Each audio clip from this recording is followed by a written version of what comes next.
See. Okay. I think you're good to go. Yes. Baker looks like he's real. All right. So it is 6 o'clock. Let's go ahead and call our meeting to order. The City Council business meeting for Thursday, September 17th, 2020. It is 6 p.m. Lindsay, would you call the roll? Councilmember Lester? He's not here. Right. He's coming in. Say here. Councilmember Lester? Here. Baker? Here. Reva? Here. Cool? Here. Livingston? Here. Mayor Tom Phillips? I am here as well. We do have a quorum, so we will move on.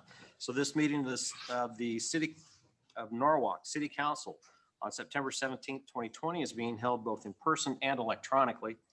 Governor Reynolds issued a state of public health disaster effective June 10th, 2020 that removes limits on gathering, but physical distancing limits are still in place. I issued a proclamation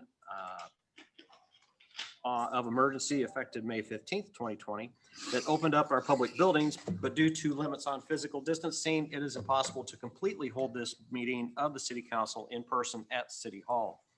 The city has installed audio video equipment in our council chambers, so this meeting will be conducted both in person and electronically.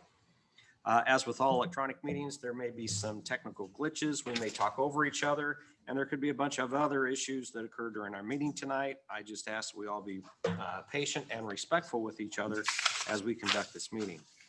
For those on the Zoom meeting, I don't think you're going to be able to unmute your microphone. And you entered muted. So if you want to speak to an agenda item, please let us know when that item comes up and we'll unmute your microphone during that public comment. If you can raise your hand and that kind of stuff, we will try to notice that. However, if you want to, you'll notice that you needed to be allowed in the meeting tonight. If you're disruptive and after being warned, we'll remove you from this meeting and not allow you back in. This is what would happen in an in-person meeting, so it's not really changed to our procedures. We are streaming our meetings through YouTube. We believe YouTube provides the ability for a much broader audience to view our meetings, and the ability to comment to the YouTube meeting has been turned off, so we don't have a meeting going on within a meeting. We are recording this meeting, so please act accordingly. And finally, I'm only human, and I may miss recognizing someone, especially with some of the changes that we've implemented. If that happens, please interrupt me via the chat box, and I won't be offended if you do. So our next item is approval of the agenda. Would anybody like to move any of the consent agenda items to the regular agenda? Hearing none, can I get a motion to approve the agenda? Motion. Second. Okay, I got a motion and a second. All those in favor, aye. Aye. All opposed, same. And that motion carries. So item 3 is a dedicated work session. So this is a work session for mayor and council. It's last anywhere from 2 minutes to until 7, maybe even longer sometimes. So as soon as the work session is over, we will immediately move right into our normal council meeting. So tonight on the docket is fireworks discussion. Chief Staples, take it away. Okay. Council. In your packet, I gave you a list of statistics I compiled for fireworks calls. I'm sure you have one thing that I want to mention about the statistics in your packet is that some of these graphs indicate the entire 38 days that the city allowed fireworks. But some of them are only 10 days that Norwalk allowed them. Multiple times forgetting which set of days I'm talking about. Can you move the microphone? The Zoom meeting, we can't hear. There we go. Is that Thank better? you. Hopefully. That was good. That would probably work.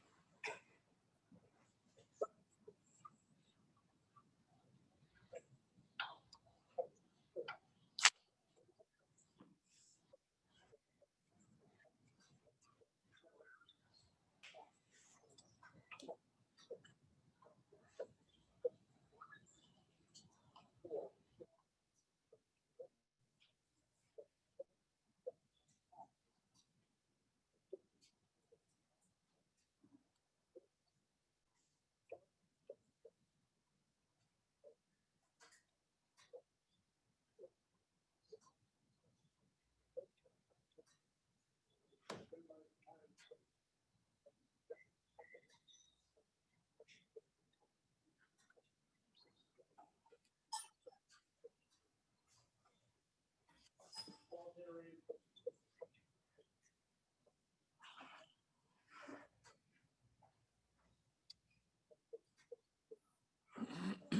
there's two problems.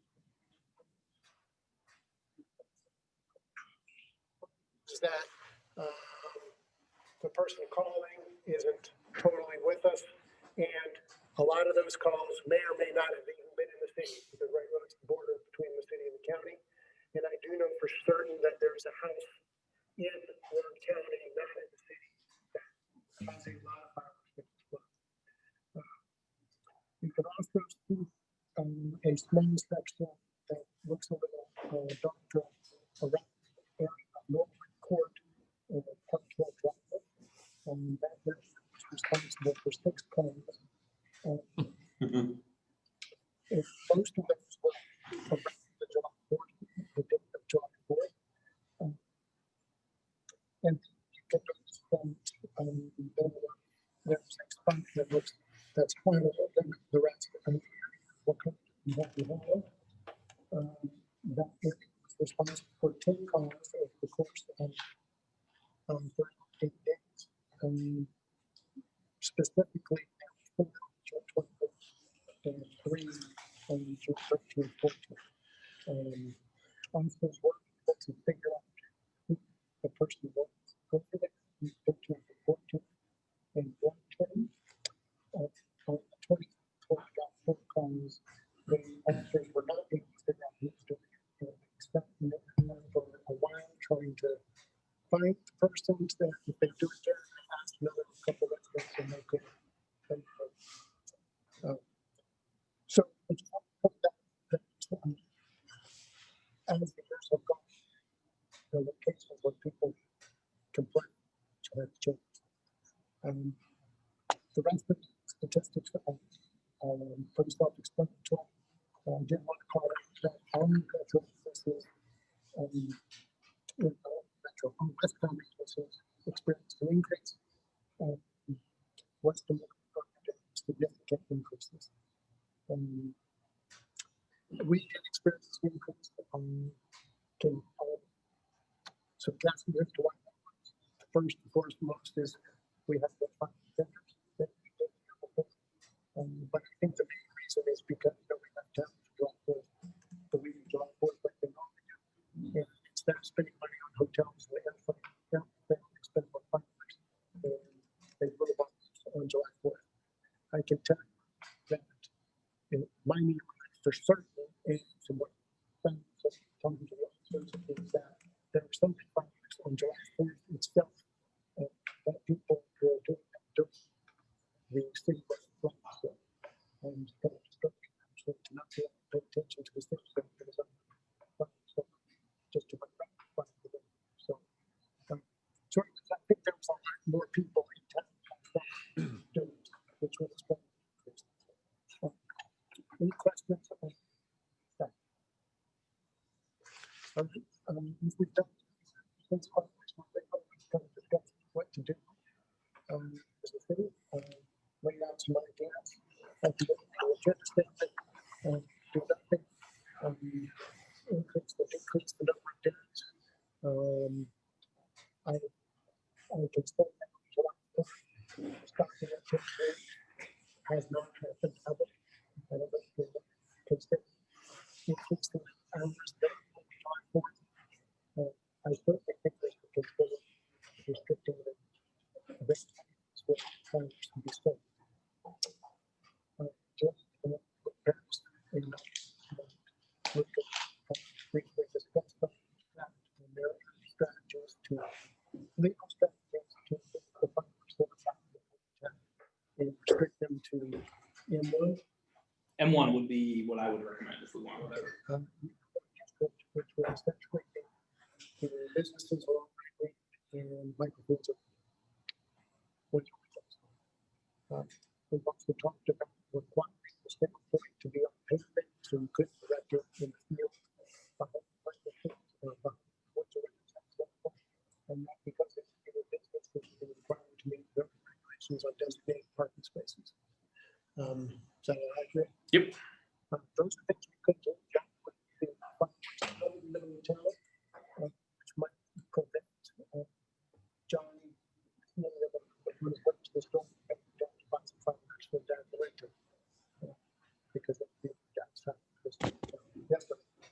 question for you. What would be your thoughts about trying to affect the density of how close together the sales might be located? So, great.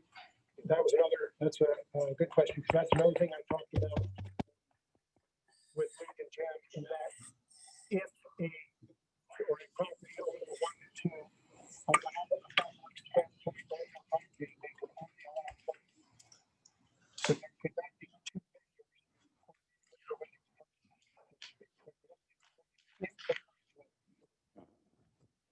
And that would separate them unless they were side by side on their property and their property. So if we didn't restrict it just to M1 and we left it that part alone, if we restricted it to one per property, there would only be one at Ace instead of two in the parking spot. The thing at Ace is technically two different properties because the chiropractor's office owns to the back part there. So that one that was set at the back is technically on the chiropractor's lot. So we do have it right now where you can only do one per property. Okay. If you wanted to try and limit something like that, you would maybe want to do not within 1,000 feet of each other or something like that. I was wondering about that, how, if that might not be an easier way to go, to say like 1,000 or 2,000 feet or whatever. My perception of if we change how we do things with location of them would be, if you say we're going to restrict it to M1, I don't think you'll end up with a fireworks stand in Norwalk next year. There's really only a couple locations that would make sense. They're going to want to be on the highway. One is the school district office. They're not going to likely allow a fireworks stand in their parking lot. The other would be Michael Foods parking lot. And it appears that they use most of their parking lot for their different shifts. So I don't really see, or not Michael Foods, Windsor Windows. The other ones are all set off the highway far enough, and they're really not conducive to a big lot to have a fireworks stand on anyway. So it would kind of de facto be banning it by saying M1 only. Do we have any statistics to the taxable financial benefit to the city? I do not know. That'd be a Gene question, I think. That would be a Gene question. Gene, do they value on a temporary use like that? It's my understanding the assessor does not set a value to those. So then it'd be sales tax. Right. And I don't have any idea what kind of business they do. I don't have it right. I mean, this is by far a huge stretch, I understand, but there are plenty of businesses that can only function for 10 days at the state fair and make more money for the entire year and not have to work the rest of the year. I don't have any idea what a fireworks stand in Norwalk, what kind of business they do, and whether, I think it's something we should know and maybe consider when we decide if we're gonna effectively ban it. I'm not advocating one way or the other. We I'm could just check saying in it's with the state of information we should Iowa have. to see if they have some reports. If they don't have it from this July 4th, at least I would think they would have data from last July 4th, if they can separate out and be that detailed. I could reach out to our vendors and see if they would share their sales data from the last year with us at those locations. Well, you have to report it to somebody, so it's not like it's. I'm sure they have Whether it. it's real data or not, we have no idea, but how about the opinion of Windsor Windows and Michael Foods before we go volunteering their parking? But we're not volunteering their parking lot. We're saying that if Michael Foods or Windsor Windows wants to allow it, they could. They could now. Okay. Yeah. We're just saying that they wouldn't be allowed to be sold anywhere other than there. I They would would- think with an alcohol-based refrigeration system, that is the very last thing we ever want in Yeah. Michael Foods. We require right now, when you locate on a spot, you have to provide us with your request to be permitted to do it, a letter from the property owner authorizing you to be located in their space for that time. Would the state see this as a blatant attempt to refuse sales? I don't think so, because lots of other communities have addressed it this way by restricting it to M1 Well, uses. if they end up with at least a Target or a Walmart parking lot or something, we are seriously avoiding all of it. I mean, Well, I've done just this week, I went out and looked at some neighboring communities just to kind of give you guys an idea of that. And I looked at West Des Moines, Clive, Urbandale, I believe Windsor Heights also, and they're all limited to M1 or M2 only. They've all done that. Now Johnston also allows it in C2 and C3. But I also think that's a general reason why when we drove up and down our highway, we saw all these tents in Norwalk, and you go to West Des Moines and all those other places, you don't see that mess. But Yeah, I mean, in those communities, it has to do with where, though they might have more M1 space, but the M1 space is generally not going to be located in a manner that is conducive to somebody wanting to do temporary sales. Because you're not going to get the drive-by traffic you're going to have, right? Same reason somebody's probably not going to locate one at Windsor Windows is you're missing 90% of Norwalk's traffic as opposed to Ace Hardware. So, yeah. There's a Dyco facility available for fireworks. Sorry. And one other thing to consider is, I don't know, but I'm going to imagine the parking lot owners where the sale points were set up are being paid for the space they're letting be used. But there's some economic benefit to those businesses that we would be taking away from them at the same time.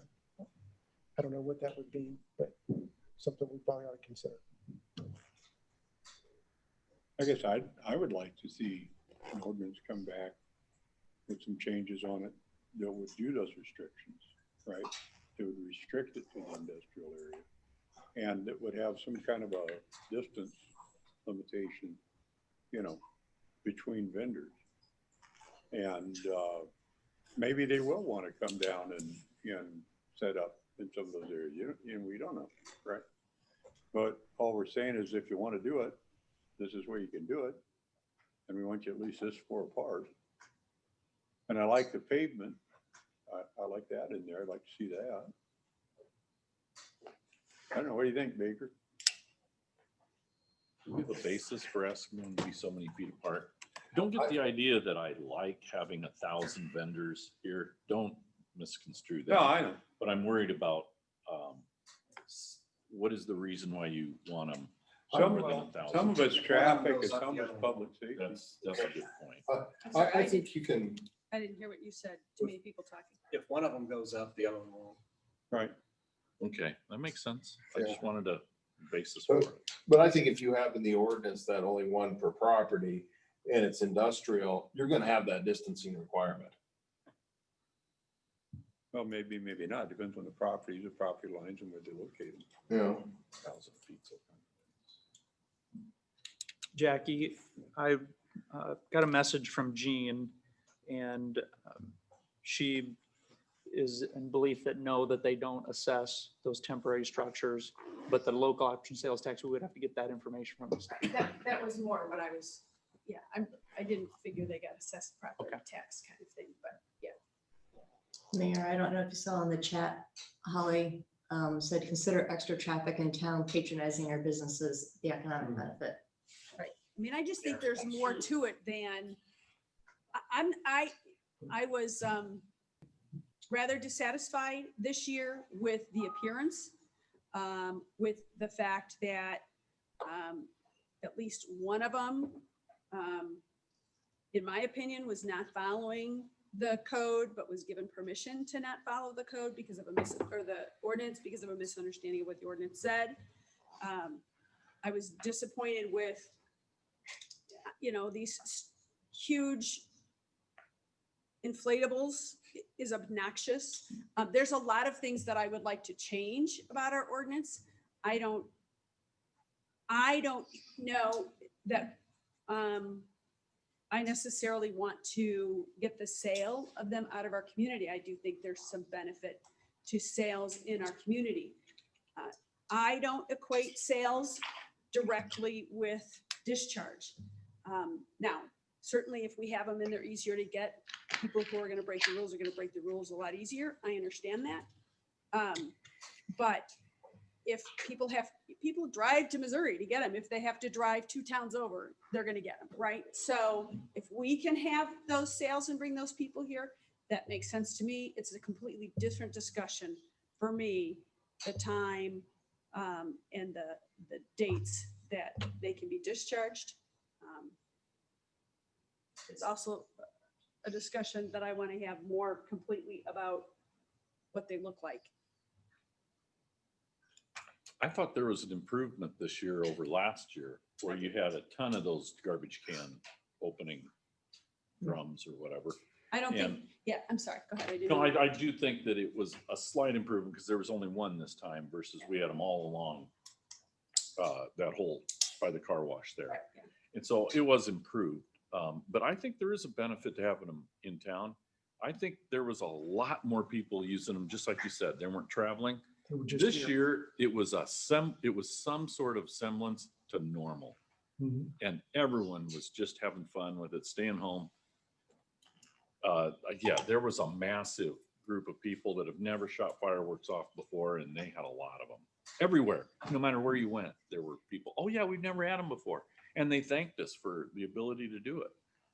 I'm sure glad the city does it. This is like something we're doing that's normal. It was fun to watch. In that regard, my brother-in-law and sister-in-law were here from Colorado. And they were just delighted to see fireworks because they're illegal out there. And they said it was really nice to see a place where people still had some freedom, you know. That's that- funny, that- coming from people who live in Colorado. And I, that said, but I have, Disrespect to Colorado, but I have no great, Firehead. I have no great desire to end up with, you know, endless numbers of fireworks vendors down here that would come in here to make the sales for Des Moines because it's hard to locate in the other communities, right? Now, that doesn't mean that I don't think we should have some. Right? I think we should have some. I think we should be fair about it. But, you know, I don't want to put the welcome mat out and say, "Oh, come one, come all." If you understand what I'm saying? what if we did some kind of lottery? What if we said, you know, we say how many can be in our city? And I don't know if we can do that under the regulations and did some kind of a lottery that said, yeah, you can do it, but we got, you know, 6 tickets and that's it. You gotta like buy a ticket. So we had 4 this year, right? Okay, 4. 4 tickets, There were 3 4. tickets. We have 3 tickets, so that's it. So we had 4 this year. Yeah. And I'm not a fan of the sardine can one or what garbage can one, No, whatever it's you guys call it. Contrary to our. I don't like that one. ordinance. And then the other one I didn't particularly care for was the one that butted right up to the sidewalk. And there was no setback. And so I would prefer a setback if we're gonna do that, because that would be something to add, some sort of set. They can't put that. I mean, the tent was, it could not be any closer to the proper, to the, if the wind blew, it went over the bike path. Yeah. And I had that one I had problems with on twofold, that one, and then their storage was directly behind a whole bunch of residences, and I felt like it was too close to a whole bunch of residences. And we can debate those are commercial properties or residential properties, but they're being used as residential properties, and they should not have been, a fireworks stand should not have been located right there. That's a safety thing in my So mind. So that's, Would we be allowed to, do you think, limit proximity, 1,000 feet or so between? Well, each unique restriction we come up with is a little bit more dangerous because really the first year, there were a number of towns that attempted this rezoning and more towns stood back and thought, okay, let's see how they get away with, you know, limiting them one only. And they were sued, taken to court, and the cities won. So then you saw ordinances come out that allowed restrictions by zonings. But I think every time we try to do something uniquely pointing at fireworks sales, you get further and further away from that court order to the point that, you know, we're aiming more at fireworks sales versus just general zoning powers. And every time we do that, we're limiting them a little bit more. There are ways. I think you should also have a hook to like the rationale for it. Like if you're gonna say they can't be within 1,000 feet of each other, we need to be able to say why. Like, why is the reason we put that in place? Right. So Dave made the point of he thought some were too close to residents. We could certainly, I think, and have a lot of backup to say you can't locate this within X number of feet of a active residence. Yeah. Not necessarily property zone, but you can say, you know, being used as a residence, but would cover that one. So that would be one way to get there. I'm not sure to say. well, that takes one of them out. I mean, the other well, maybe two of them, because the one back behind the chiropractor was right up next to Yeah. a bunch. I'm just sitting there saying, I those are the ones that concerned me the most, were the ones that were right. I don't, where the big tent in the east parking lot didn't bother me. Quite honestly, the one back there, outside of it being in the metal shed, it didn't bother me too. I think there's quite a bit of room back there. I don't remember. But if you take a look at the hardware store lot, right? So I ran down there one day in the middle of all the hubbub, right? So you've got two different fireworks vendors here. You got a coffee shop that's operating. You got a snow cone place that's There's not enough operating. parking. And And that's the side that was. that's right. There's no place to park. I mean, and you're only gonna be able to drive through the fore end of the lot. You really are. But beyond the parking, they're blocking Yeah, movement that's through right. the parking lot. That's at right. the- up there. So it's being used in a way that's kind of contrary to the design. You're Yes. talking about traffic flow, see? And I think that's another big piece of it. So what, like in terms of, I don't know, zoning or ordinances or whatever, we say you have a business, you have to have X amount of parking. That's So right. how does then this temporary structure come in and take up part of that parking? How is that not a violation Yeah. of? You So- could easily, you could say it is a violation. I've seen fireworks ordinances where they say, okay, if you want to bring in a temporary tent or structure, there has to be, 9 or 10 additional parking stalls that are dedicated towards that. And thus not allowing Right. the existing commercial business come out of compliance, because I don't disagree with that when you start having all these temporary structures taking up a parking lot, that parking lot was reviewed and that building was approved based upon parking lots. Normally, those developers don't build an extra 30 parking lots just because they want to. Right. It gets trimmed right at the minimum. And certainly the city could regulate based upon that temporary structures and using up the parking spaces, because Ace Hardware, I don't want to point them out as do anything bad, because we haven't asked them to not do Right. that. Right. They're a good business, but also when you start looking at all these temporary businesses there, and then plus outdoor storage of landscaping materials, stuff like that, there's a lot of available Right. parking lots. And so Spaces that- And part I of don't that know, they comes- may have more parking than they need now anyway. I don't know. Yeah, well, and part of it comes down to, how stringent we want to enforce that. Because we have right now in here that you have to have a number of stalls as determined in the zoning process. We so far have been pretty lax in that, as far as, okay, well, what's the square footage of your tent area? Or if it was commercial space, our zoning would require X number of spots. Are there that number of spots? And kind of letting them double count for Ace and that. I mean, we could easily reinterpret that to mean you have to have individual spots. But again, I think the more strict you get with that, my guess would be the Ace tent wouldn't be there. There maybe wouldn't end up being one tent. It would maybe be the one at the chiropractor spot. So, I mean, that would be another way to maybe reduce it right down, is to be very stringent and strict with how we count those things. Right. Well, if we, And that's not necessarily my goal. Again, I was But- just asking the question so I had a better understanding. But when you start, for instance, in that entire parking lot, you have 2 vendors, even though they're on 2 different properties. And then you add a giant gorilla or whatever they have, right? I mean, it all There's is, a lot of stuff. right? And then if we have the portable Don't forget the- coffee, I mean, there's, flower sales that are there, they got a big tent. yeah, so. And those are so- things that we don't take into consideration. We're counting the stalls as Right. all the outdoor storage that they've been doing there, the flower sales. Which is fine with me until there's a problem for people to safely move about and park. Yeah. Right? And then that's not okay anymore. Or emergency vehicle access. Yeah. That place. So I wonder, nuts. I don't go, so I don't really have a feel for how it is. if we just enforce the existing ordinance, what would that look like as far as parking? Aye. And we considered that when we were issuing permits. Well, Again, we look at it, but I don't know that we haven't gotten down to the nitty gritty of saying, okay, Ace has 20 spots. Right. You would need 10 spots. Dollar Tree needs X number of spots. The snow cone thing that needs X number of spots. And to say that they all need to have their own spot available at a different time, because so many times those complexes, it's all just kind of a shared parking thing. Right. So we kind of said, okay, if there's if it looks reasonable, it's not, doesn't look like it's taking up too much space, we're gonna go ahead and allow it and not get to. Yeah, but I think we've reached a point where it's. Yeah, and so now that would be one thing we could go forward. But I think, I'm sorry. I was gonna say what I think you were just saying, if we do restrict parking, which I actually like that idea. If we do look at the parking requirement, and we're going to enforce that, I think we just need to be very careful that we don't inadvertently trip up somebody like Tropical Snow, who is sitting on parking spaces and takes up parking spaces that were meant for ACE. Yeah. So I think maybe what we could do is, if the majority of the council would want to limit it only to M1, it's a pretty easy ordinance to do. Okay, if we're not interested in doing that, but the majority of the council would like us to come back with a zoning ordinance that would be an attempt to clean up what we've had but still allow the sales, we can do that too. We can incorporate different things. I've seen, more stringent garbage requirements, so we're not boxes laying around. I've seen requirements as far as, campers. Do you allow RVs or campers to sit next to the tents?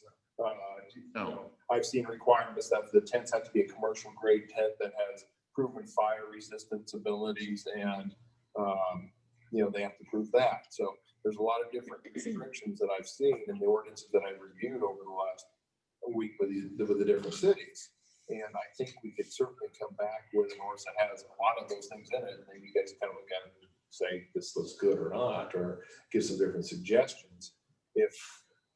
So I think the first thing is, do we want to limit it to only M1? And if we do, well, then we're good. It's an easy ordinance to write. If we don't, if we want to continue with allowing it where it is, or maybe it's not M1, maybe it's M1 and M2 and then some other type of commercial, so you can also put it over like in the little Fresno area and stuff like that. But I guess I'd kind of like to hear what the council's thinks. I think If you start listing restrictions, Luke Paris, at what point does it become too onerous for staff to go down the checklist and figure it all out? You guys can be out there with tape measures and, what I was thinking was, with the goal of reducing congestion in the middle of town, which is I think what we're trying to do, versus trying to get rid of the sale points. I don't think is what we're trying to do. We're trying to reduce congestion. I think the easy way to do it would be to create the ordinance for M1 and on a map show this is where you could sell if the property owner allowed it. And then you could, I'm assuming, create another map saying, okay, if we allowed them in M1 and C3 and C2 and had this restriction, this is where we could go. But if you had this restriction, it knocks out this property. If you had these two, it knocks out that property over there. We could kind of just look at it and see what it would take to reduce the congestion in the middle of town. Not eliminate their ability to be sold in the middle of town. I don't think, from what I'm getting, that's really the desire. We just want to clean up the way it looks and clean up the congestion. it'd be my desire. Yes. That's Right. I'm in the minority, but no, my desire is to not have them. Oh, sorry. No, that's my desire. So I think we could do that. Couldn't Elliot do that? Yeah, I think so. I guess my question would be, we had 4 this year. So what's the right number of them? Because if I know that, then I can start figuring out how do we write an ordinance that cuts back.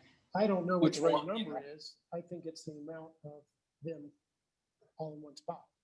I So think where that's were the 4? Ace, behind DeRoche's Chiropractic, over in, Wins. Parking lot, Wynn's. and then the other one was Next to Eldorado, yeah. Yeah. in that duplex. The little fourplex thing. And that was one that I think we normally wouldn't have allowed because of the parking thing, but there were no active tenants in that building from a commercial standpoint. So the parking checked that box, right? So, because the whole point, the point of the parking language in there when we wrote it that way was so that somebody couldn't go over to like Harvey's or one of these small little parking lots and set up half of the parking lot as a fireworks tent. And that's kind of what happened in that scenario, but it technically had the amount of parking that was allowed for the space they set up. I don't know how we choose the winner and losers among the people that want to rent out their parking lot, but I absolutely The parking lot that's the most mess in town is the Fairway with Wynn's and Taco John's and everything. And they have a big fireworks in the middle of that. Really, that makes no sense. And then the other one is at Ace, where it's a never-ending flea market of coffee trailers and the snow cone place. Maybe, you know, they have extra construction equipment out there. You always feel like your life is in your hands. You're going to hit someone when you're driving through there. I don't know how we decide which ones, but neither of those places, Ace definitely can't afford having two in that space because someone is going to get hit or a little kid, something. It's just a mess. And Wynn's, I don't know how. I think we need to limit it based on, and like Stephanie said, we don't want to strict where you're having to count them all out, but just use your head. Wynn's and a big fireplace tent, that just does not make sense for anybody. Okay. Well, if we use the standard of required parking stalls for businesses, each different business, right? Then what that may do is resolve that. That's what I'm wondering. But if we allow other areas that they could be set up in, you know what I mean? Whether it's industrial or adding the other one or whatever it is. Church right? parking lots. But move them out of those areas so they're The not residential. that intense. And If we use that standard of parking spaces, then we have to use it across the board. Yeah, That's that's right. what I'm And that wondering. causes a host of issues for a bunch of businesses already. Yep. I'm not, right? That's I mean, true. I don't disagree with you putting anything else in that Fairway, O'Reilly's, Wynn's parking lot, right? To me, that parking lot is a nightmare every time I go. I agree. But it's, I feel actually, frankly, far better. I don't have any issue with the Ace parking lot. It's at least completely open and, right, I'm not worried about who's not stopping coming from which direction that I am, like in the Fairway parking lot.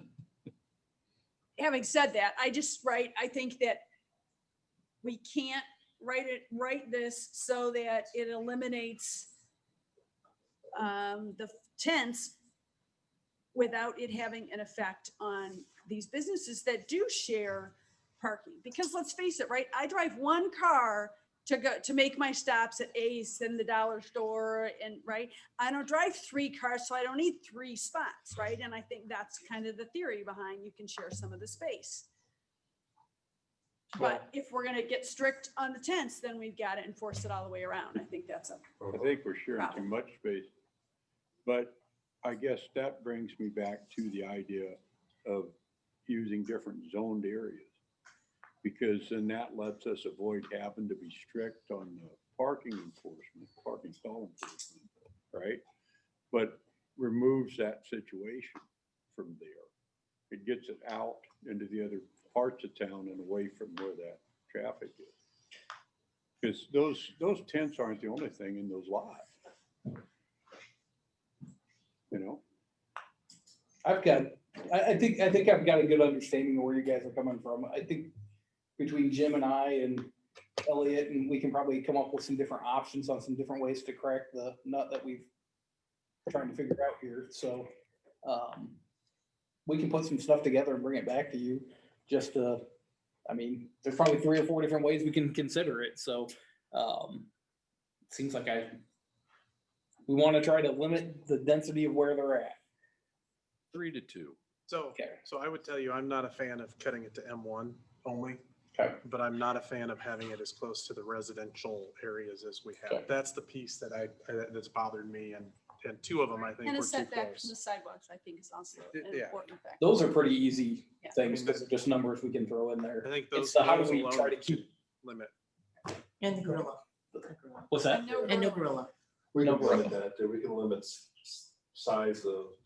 I'll just say to the gorilla, the first year they put it up, I said it was illegal and I'll take it down, and everybody was kind of like, oh, but it's kind of cool, so. Right, yeah, I think the first year. I was never kind of a did it. novelty, We have the it's fun. ability to say No, no it's a right now. We don't need to change the ordinance. And I would also tell you that the piece, so fireworks wise, the other piece that zoning wise really bothered me was they don't seem to understand where the right of way is, and they stick all their signs and flags and things in the right of way, and you can't see when you're turning in and out. Right, I think And- we need right. to. And yeah. that would be one that's a staff, Mhm. when they do it, they just. you And guys that need was to like just- whack-a-mole this year, because we did try to be more forceful in that, and you go out there and you tell them to move them, they move them, or we move them for them, and then they come back and. Well, and I think when that happens, then we need to go in and shut them down. I mean, I You think that document it needs once, to and be then our the second time you response. take them, Yeah. and they're gone. Right. That's what I think. They're no longer, hey, take them down, it's take them and they're gone. And also I'd like to put a bigger stated municipal infraction fine in there. And we point out that it's per day of violation, because one thing we were dealing with the temporary tent last years, that we really didn't have a stated fine amount. And by the time we would get into court and get in this, I mean, it was gonna be all done. And I'd like to have a penalty in place for We violation. kind of went over and didn't discuss days of use and Right. times of use. Yes. Days of We were use, going to time get of use. to that. Can I start on that one? I I wanna do get to have a that. few things. on Yeah, that. go ahead. I've So actually, can I go back through what Sure. I think what I heard the change is gonna be? Okay, so a stated fine, signage, right? Distance from residential, sidewalk setback. Can we also put in no campers on site? And can we have an actual definition of what a tent really Yep. is? Because a pop-up is not a tent. Mhm. I mean, And railroad. some Steel method, bins. some method that addresses density, either by distance Yeah, steel bins are out and no or, on-site or, storage. or zoning type. I think we've got that addressed though by one per property already. No, I don't think so, because where some of your property lines, Grocer and they could be right next to each other. But I don't know that we can limit that one without getting ourselves into trouble. with And- I something think else. we And that's where I think, we'll go back and we'll do some, I think there might be some ways. If we you can put a have that. residential limitation, that might solve some of that as well. The residential limitation will be easy. Mhm. What I'm thinking, but not to get too detailed with it, is we might be able to create like a temporary sales overlay zone district that we can put on top of certain properties and say, this is where it's appropriate to do these temporary sales type things. And that would let us be a lot more targeted with where we were gonna allow it. And so then all those rules reside in that overlay district, and then we don't have to worry about C2, M1, whatever. We can just plop these down, and our rationale would be, hey, we're trying to keep things separate and stuff, and we know these things generate a lot of traffic, and so that's why only one property started with it and not the other. You know what? That's a good idea. I know, sometimes. All right, timing. Okay, let's go hours. Okay, so I actually don't have a problem with 4 to 10 or whatever. Is it 4 to 10? 40-10. 4 to 10 and 10 days. I don't like 10 days. I'd love to see it shorter, but I don't have a problem with it either because I don't know. It is what it is. The problems I have are the stuff, the garbage that's not picked up and cleaned up or goes onto neighbors' properties. That's the one that's bothered me probably the most. The second one is the people that shoot from the road and our police aren't doing, they see them and they're just not doing anything about it. They need to ticket them. They need to quit warning them when they're shooting in the road and just ticket I them. will tell you that we had that discussion at the police department a number of times this year. And there's really no excuse for there not to have been any charges.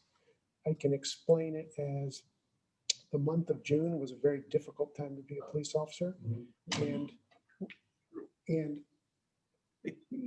bringing that charge against people this year was not probably going to go well. So it didn't happen. I understand. No, I'm just saying, I think that those are the two things, and the cleanup is somebody sent a bunch of pictures in, and what they need to be doing is saying, they set them off over there. I want to file charges against them for littering on my property. That's what needs to happen. And the police officers need to tell the people, oh, we just don't know who shot it. They can say, who shot it off? Your neighbor.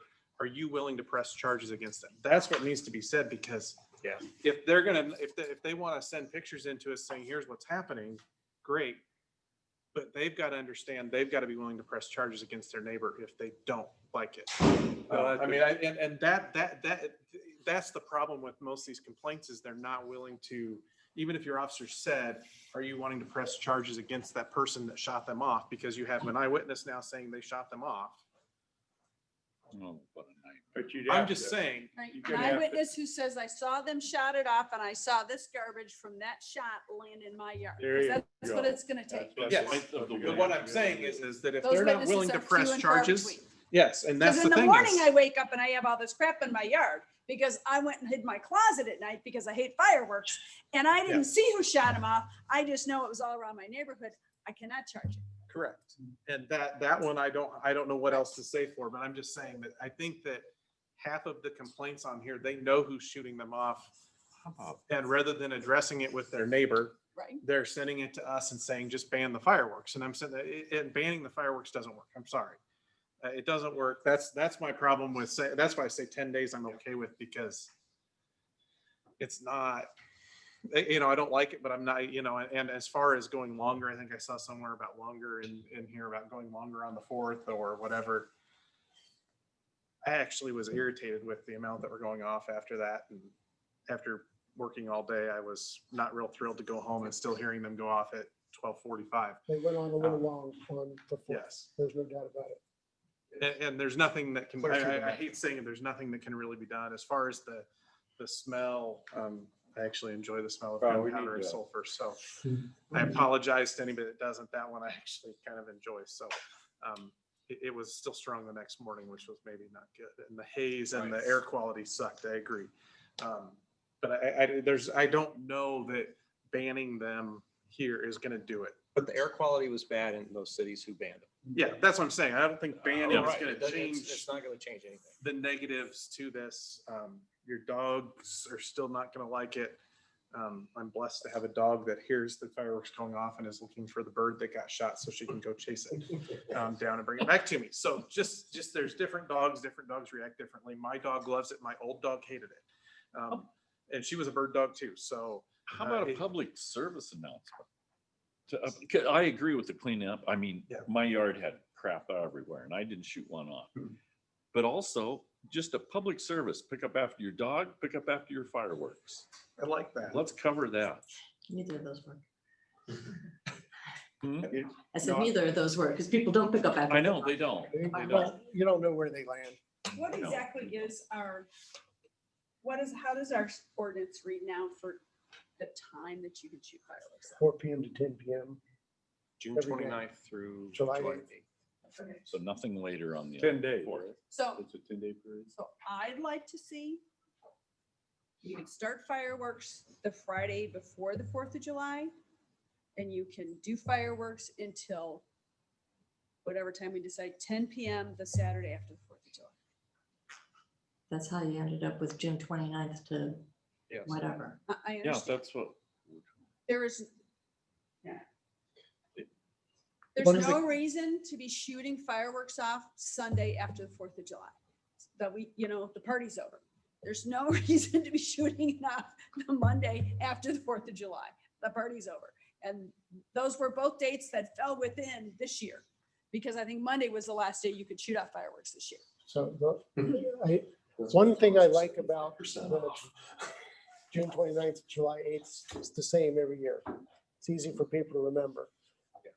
I've thought about a Friday before to some date after. And this year, that'd have been great. July 5th was a Sunday and July 4th would have been the end of it. But if July 4th is a Monday, then we're increasing the amount of days from 10 to 14, because it'd be the Friday before to the Saturday after. And we'd end up having, well, not the Saturday after, we'd go to the 8th and stop, but because you can't go out past the 8th. But the problems depend on when July 4th falls. Because this year was a Saturday, which meant June 29th was like a Tuesday. And so the weekend before the 4th was not a legal weekend to shoot. Whereas 2 years ago it was, and it will be again in 3 years. Well, I don't know. I mean, whatever the ordinance is, it is, but I remember that discussion because I was pushing for that type of thing, I think, Yeah. before, and we kind of settled on these days because it was set every year and it was easy to just say, you've got these days to do it. Yes. I like I our days wouldn't and mind hours. shaving a couple of days off. of this stage. I wouldn't mind taking it to a 7-day period as opposed to 10. Can we, limit how long sales are allowed? No, but the state can, and we need to lobby them, to see if we can get them to. Because that was one of the And try complaints I read a lot of, don't start sales so I s- early, I saw that. Yeah, right? And I kind of like that, but okay. we have no control over that. Well, it confuses them. If they're for sale, then I'm sure I can Right. blow it up. Right. Right. Or you Exactly. can buy it, you're Legislative gonna shoot priorities. it.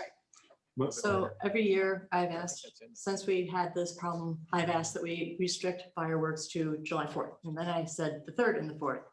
I would still request that it be the 3rd and the 4th. There's no reason to me to have it anymore.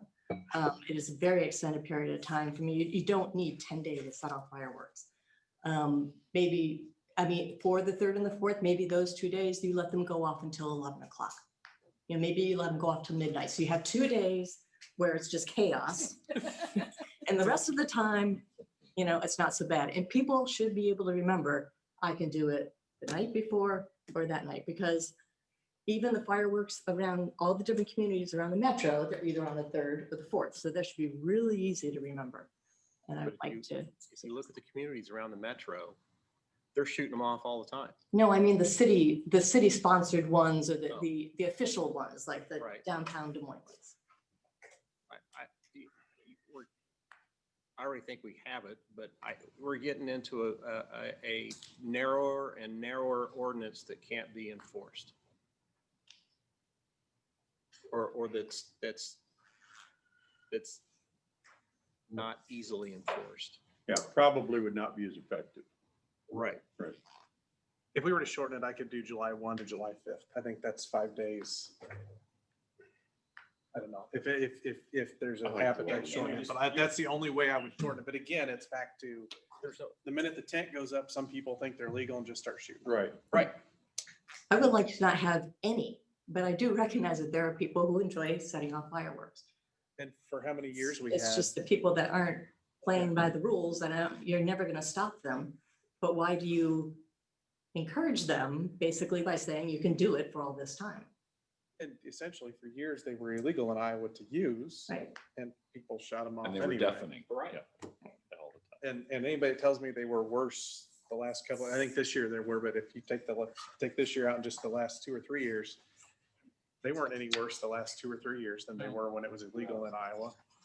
There were maybe a few more, but those are the people that are following the rules. Definitely. It's the people that aren't following the rules, weren't following the rules, and aren't going to follow the rules. Right. I will tell you, We're just limiting those people who want to obey the law. from July 1st to July 8th, from 2013 to 2020, I have the yearly numbers of Westcom-wide complaints and Norwalk-wide complaints. And you're right in what you were saying, is that the first year to 2017, when they were legal, from July 1st to 8th, or June 1st, excuse me, June 1st to July 8th, the entire time, there again, I confused myself again. The numbers fell for 3 years in a row until this year. This year was just a weird year. It's, Well, you had Yeah. stimulus What money about- and no vacations and okay, people had well- extra yeah. And the That's why I said this was a weird novelty- year. The novelty is wearing off. What Lot of about stuff. shortening up the back end? Not till July 8th. What about July 5th? I just don't see the need to have it go on after the 4th, right? I don't even care necessarily if we extend the time before the 4th, but right, people, These 10 days, the the 10 vast majority of days, people are done after the 4th and then have 4 more days. if the 4th is on a Tuesday, the 8th takes you to Saturday, is that right? I thought that was the reason, is because we always had weekend before and after. That was the rationale, I think. No, was I that- understand mean, that's where I'm that, sitting there going, but- in my mind, that's why I think that's where I go back and I like forth. I would like to shorten at the back end, to move, and even if we started earlier, to move the end date closer to the 4th. That's what I'd like to see.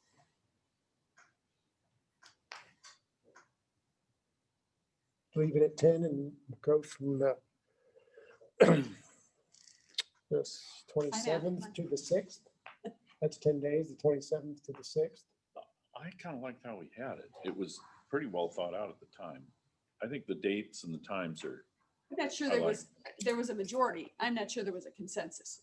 So well thought Yeah. out. I'm not disagreeing, but everybody had There an was a reason opinion for and it. there was, Yeah. right? Well, Well, I think there was a There was a consensus majority because I not. was the only one who voted against it. The 8th was the date to end because that's the end of the legal period for the state. They're not allowed to be sold after the 4th, I think. And so that gave 4 days for people to blow up the stuff they bought near the end of the sale period.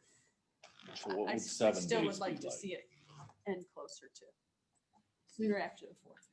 The 28th through what's 7? The fifth. The fifth.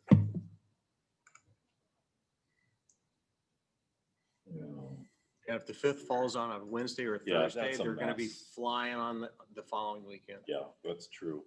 I don't think that that's true. Well, because you don't get, People People have shot the them day off off. until Monday and then they were pretty much done. well, because it was on a weekend this time. If it's on a weekday, then they're gonna wait and get together with all their friends and blow up the fireworks the weekend before, the weekend after. Yep. That's how it's gonna happen. The weekend before or the 3rd and 4th. That's how I think it's gonna happen. I do. I don't, Lakewood will be blowing them up all week long. Hey.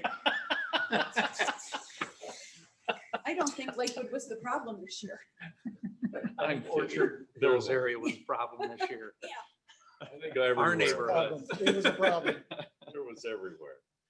I've never heard so many fireworks. Well, perhaps we should await some recommendations from the staff on time period. I would say that trying to encapsulate everybody's thoughts. There are some that would like it to be a few days less. There are some that would like it to be shorter at the back end. Don't care how many days, as long as it's not more than 10. I'm going to say that using this year as a guide on what we should do on days and times is probably a mistake. Yeah. The 10 days, June 29th, July 8th, it has worked to a point. I would suggest we just leave it alone and see what happens next year. Hopefully next year is normal. And my response to that is, with respect, the people who don't like the time frame haven't liked it all along, right? I loved being out on the lake on the 4th of July and everybody having their fireworks show. It was fantastic.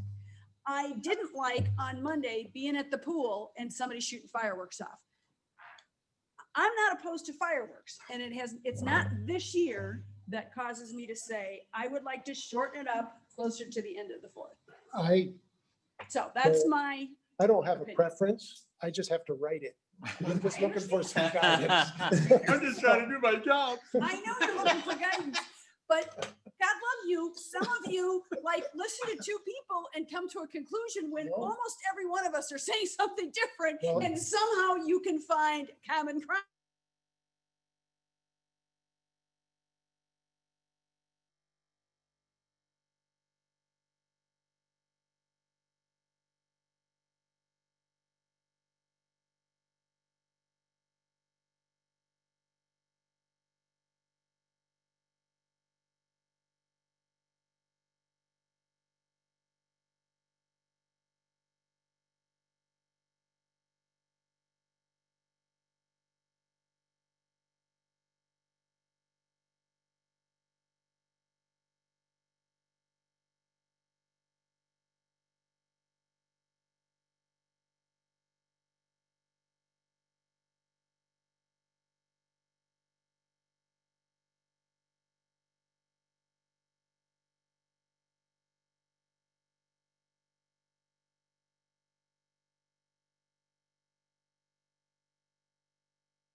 Okay.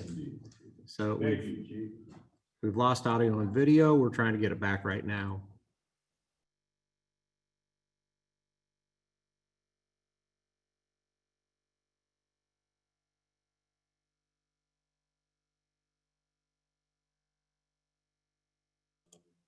I unmuted my mic, so Matt, were you able to hear everybody else?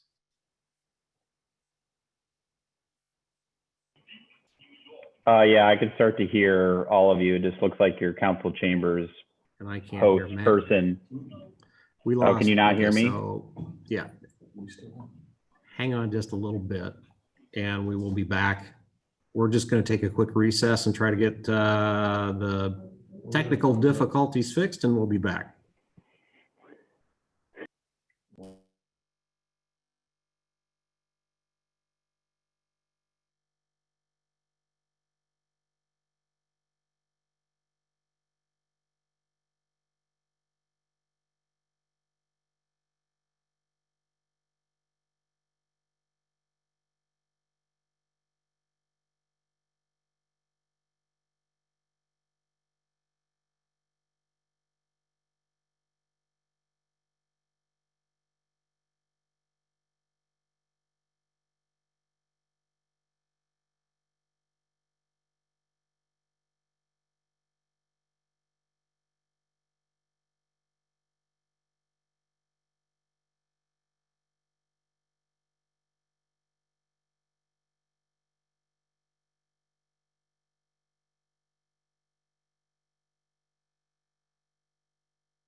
Yeah. Good licensing stuff there. Still, I struggle with the idea of like, how are we gonna try to make sure that they're not clustered too much together, because all you can really effectively do is say one per property. You know, I think if you. Are we recessed until we get Well, things fixed or for a set of think- time? I think we are close to being fixed. You know, when they're showing us the. Should right of we- ways, the sidewalks. Oh, we just need Lindsay back and we're set and ready to go. Oh, and Jim. We can hear us, they Jim's said. there. Right there. We can hear you all again. Let's see. Okay, good deal. We're ready to go. I gotta get Lindsay back in here first. Is your mic working yet? Hey, Luke. Go tell Lindsay we're back on. Yeah.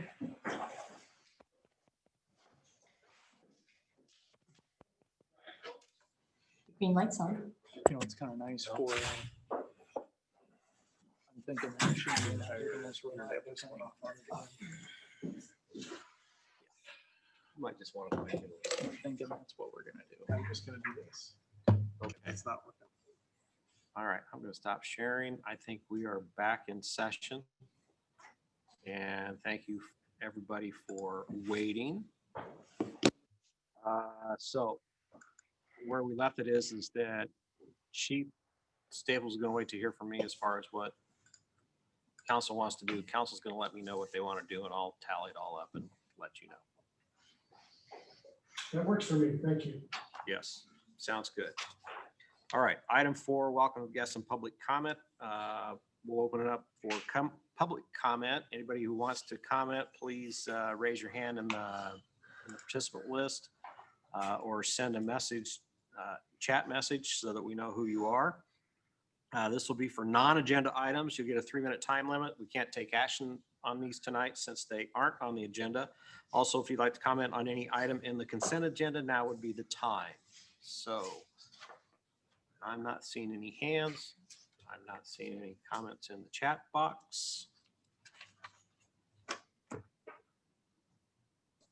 So we will move on and to our presentations. Matt McQuillan, City of Clive, and Darren Riney, City of West Des Moines, are here to give us a presentation about Westcom. Thank you. Can you all, Your Honor, can you hear me all right? Can you see my screen? We can. All right. Well, thank you all, Your Honor, and members of the council for giving Chief Riney and I an opportunity to provide an update on Westcom. We've been kind of setting up these annual updates to just kind of give you a general update on the activities of Westcom, but I'm particularly excited to be before you tonight as we just wrapped up a new strategic planning process for Westcom. We've never done that before. And this was something as I became the Westcom Management Committee Chair back in January of 2018. One thing as I was talking to all the member communities, including your chiefs, is that there was a desire to really kind of get a sense of what's the future, what's the next evolution of Westcom, and what's the future for us. And that's really where the conversation started about bringing on a strategic planning facilitator, and really excited to present that to you tonight. And we've got a number of ambitious goals in that strategic plan. Things like taking Westcom to an independent agency at some point in the future, things related to technology, our CAD system, facilities, staffing, service expectations, and then also kind of resetting some of the member relationships and a desire to get the two contract users like Norwalk and Waukee to the point of a full governance seat and representation on Westcom, as you have made substantial investments in the system, just like the 3 original owners have. So a lot of items in that. But before we get to that, wanted to give Chief Riney an opportunity to walk through some slides here. I know both this and the strategic planning document was shared in your packet. Just kind of talk through a little bit of where we're at with Westcom, particularly in light of COVID-19 and operations during the pandemic. So with that, I wanted to turn it over to Chief Riney to kind of walk through this presentation.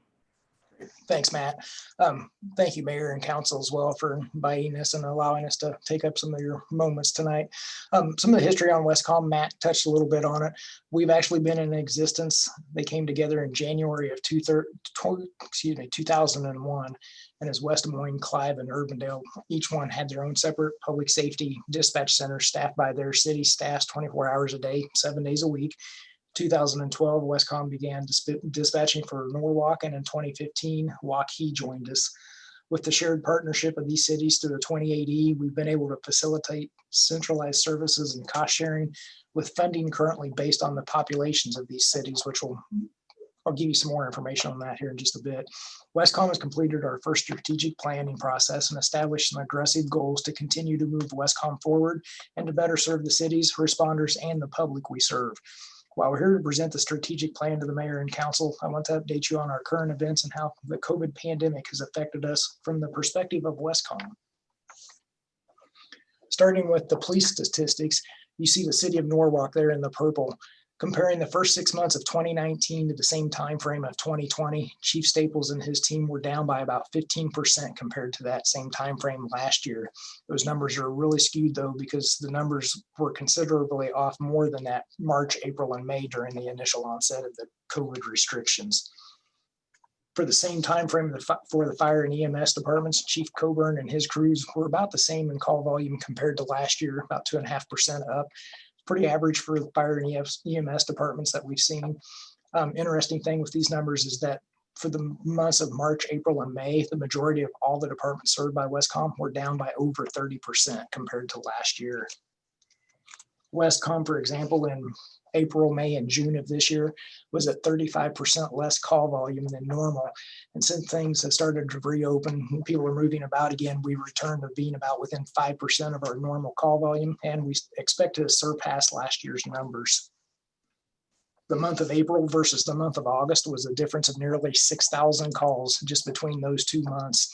The Iowa hurricane that blew through late last month will lend a hand to surpassing last year's numbers also, as that one day saw a call volume 2.5 times our normal daily average, with over 1,200 calls being handled that single day. With the reduction of some of the calls, it's also readjusted where some of the calls are occurring. For all jurisdictions, some of the call types that we've seen a large decrease in are traffic related. Traffic accidents alone were down by over 500 in just March, April, and May. On the other side of the spectrum, we've seen an increase in calls categorized as nuisance or noise complaints. These were directly related to complaints of large gatherings of people or people calling in about someone else being out and about when they feel they should be due to COVID. Some impressive numbers across our service area are the population growth numbers between the last census to the projected numbers for 2020. All cities in our service area have grown over the last 10 years, anywhere from nearly 10% in Clive to almost 90% in Waukee. Obviously, that does impact the city's cost share for Westcom services, as that funding is based on population. Current rate for the cities works out to be about $27.50 per resident per year. And comparing that to other areas, those numbers aren't the easiest to compile, as each state has different metrics and standards for reporting. The 2 most recent reports providing information shows Colorado's current rate is $45 per resident, and Michigan is coming in at $47.50. And both of those are strictly for 911 service only and not utilized to support the responders through technology or systems, as is the current model with Westcom. While we hear that Westcom is expensive, based on the shared cost model and how Westcom is utilized as a pass-through for shared systems of all the agencies, we're still considered being efficient for what we are doing. Iowa actually stopped producing their similar report to this back in 2017. Anyway, some interesting numbers, but on to the strategic plan that's been recently completed. Westcom released an RFP for the first strategic plan for the department and received interest from 17 different vendors. Those were narrowed down to 5 consultants to interview, and the one being chosen, BDS Planning and Urban Design. They've been working with Westcom in the cities for the past several months to complete their project, and we were pleased to present their final product to you. Many hours have been spent looking into the department and how it functions. A specialist on 911 systems and services was utilized and made recommendations, and numerous interviews and observations were made with our responder agencies and the cities. Recommendations were made and goals were developed to continue to move Westcom forward as an agency and also in the services that we provide. Three main focuses of the goals include the structure and makeup of Westcom and the management committee that oversees us, the certain level of service and expectations for Westcom, and a roadmap for the future for planning and development as an agency. Through this plan, we have some aggressive goals, and as a department, and all of them consider the needs and desires of our partner agencies and communities to ensure that we can continue to provide the needed services. With that, I'd entertain any questions or comments that you might have, and if there are all none, we'll turn the podium back over to you. And again, thank you all very much for allowing us to come and present tonight. And Your Honor, just one thing that I'd like to kind of wrap up with, if I could, is just really a lot of appreciation to both of your chiefs and Luke Nelson as well. They spent a lot of time working on this in various focus groups.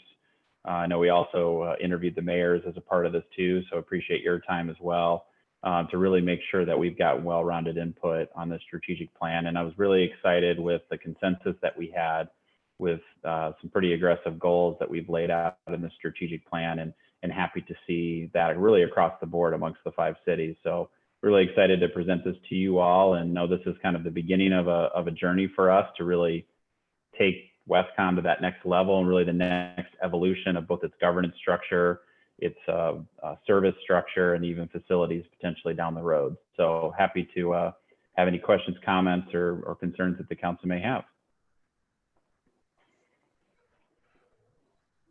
Matt, I just want to thank you and Darren. Matt, I think you've done a great job taking over, after Denny retired.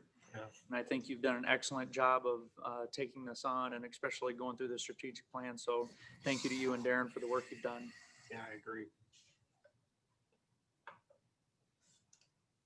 I don't see anybody having any questions or comments.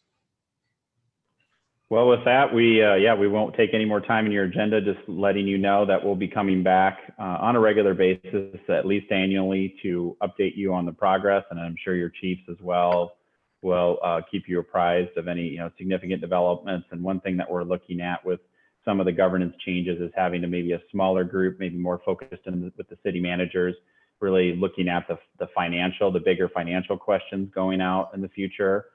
And it's kind of a more of an executive finance committee, if you will. And that's some things that will come back likely in a revised 2080 agreement in the future. And we've also had some inquiries from additional communities about joining Westcom. And so stay tuned, definitely the next 8 to 9 months for some more information as we start moving forward on the strategic plan.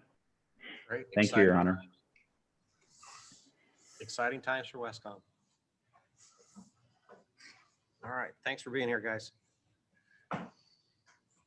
And moving on, item 6, our consent agenda.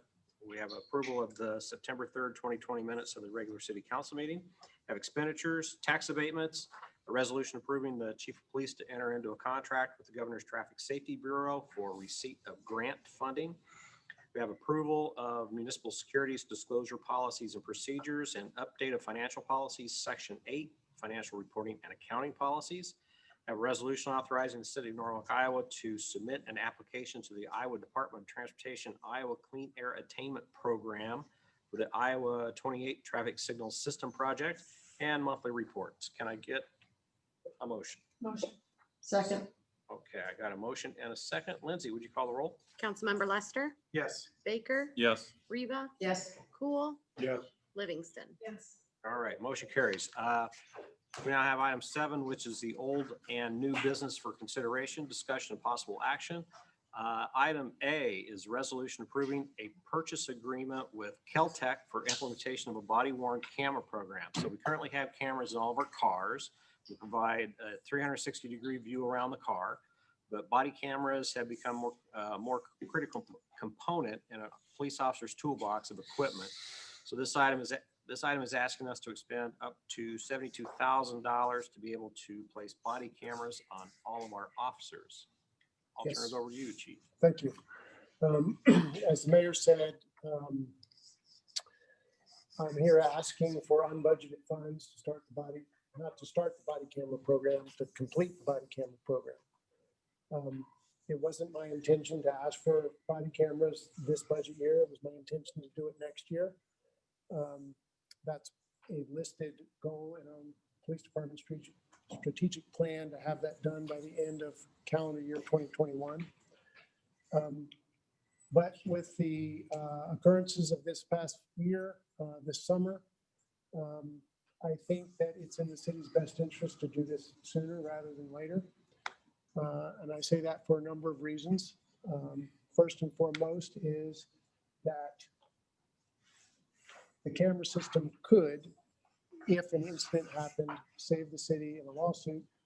It could, if an incident happened, clear an officer from wrongdoing very quickly, or show that the officer was wrong very quickly, which would allow us to make decisions that we might need to make.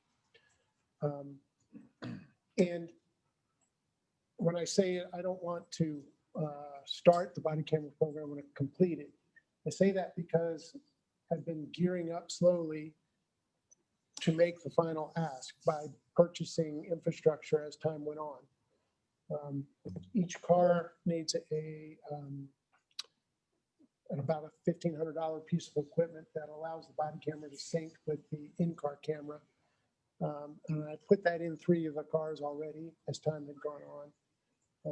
The server array and the software that the in-car camera system works from needed an upgrade. And when we upgraded it, I upgraded it to the version that would take body cameras, knowing that this was somewhere I wanted to go eventually. Earlier this summer, I had a meeting with the officers and we discussed what they thought they needed as far as safety equipment goes. And the things we talked about were riot shields and riot helmets, individually assigned rifles, ballistic helmets, body cameras. Those were the main 5. And I asked them to a revised shotgun program. Our shotgun's pretty old and they're falling apart. And so I asked them, of those pieces of equipment, what is the most important to you? Because I didn't want to spend money on something that I thought was important if they didn't think it's important also. And their emphatic answer was body cameras. They, as a group, will feel safer with them. I, as an administrator, feel like I can protect the city's best interest better with them. And I'm asking that we consider spending unbudgeted funds to do that now instead of at some point in 2021. If you notice on the agenda statement, there are 2 options, a partial implementation and a full one. The partial implementation is set at that value because there would be 8 cameras. Why 8? The answer is because, generally speaking, the most number of officers that are working at any given time is 4. They would have to share the cameras, so 4 of them could be in the charger and 4 of them could be deployed. The charger holds 8 cameras, so that's why the number 8 came up. The full implementation would be for 19 cameras. That would be 1 for every officer. Kirk and myself most likely wouldn't have one. We'd have one available. We wouldn't have it on us at all times, and they would be spares. If one broke, we could issue it out to another officer.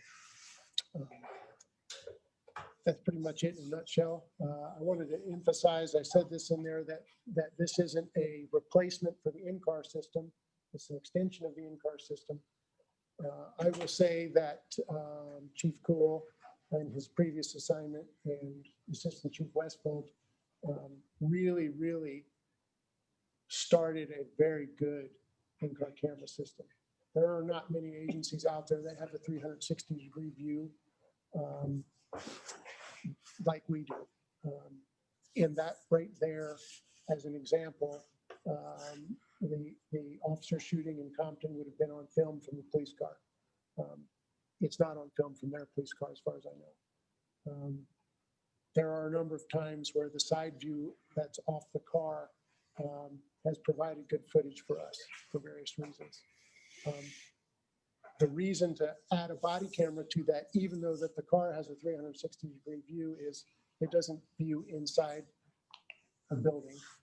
It might record audio inside a building, but only for a certain distance. So there's been a number of times where the in-car camera system audio recorded the conversation between the citizen and the officer, and the citizen called and made complaints against the officer, and I was able to listen to the video, listen to a blank video, which provided the evidence we needed as a city. So this would just give the picture and guarantee that there would be a picture and audio away from the car. With that, I'll take questions. Yes, sir. I've got two simple ones, I hope. Life of the camera, how long do they last?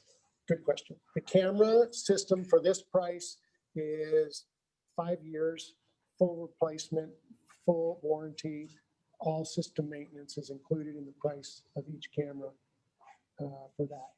For 5 years. 5 years. So if it breaks, we get another one. And after But what 5 I'm saying is the cameras last longer than that, or at the end, in 5 years, you're gonna be, Oh, it's and not a deal killer. Technology says you probably need to get At them the, new after at the 5 end of, years. at the end of 5 years, I would probably stand here and ask for new ones. That's fine. No, that's all. I'm just asking because Yeah. I'll be honest, I'm fine with it. It just was a So, question, so. There are some cameras on our police cars that have been used from one car to the next.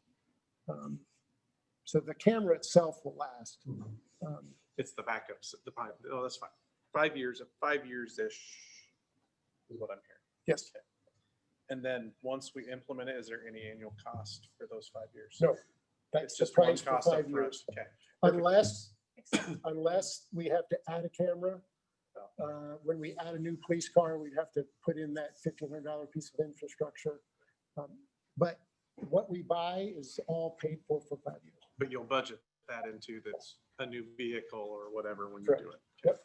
So is there an annual cost associated with the software, how you're storing these videos? And I mean, do you have enough Yes, we- capacity for a lot of years as we grow, or are we gonna have to upgrade this? This quote, these prices include the increase in storage we need. That'll should take us to 5 years.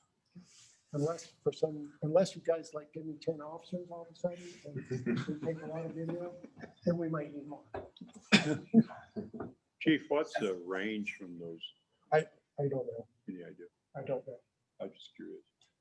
The purpose for using Caltech is they are the state bid for Panasonic Arbitrator, which is what the police cars have now.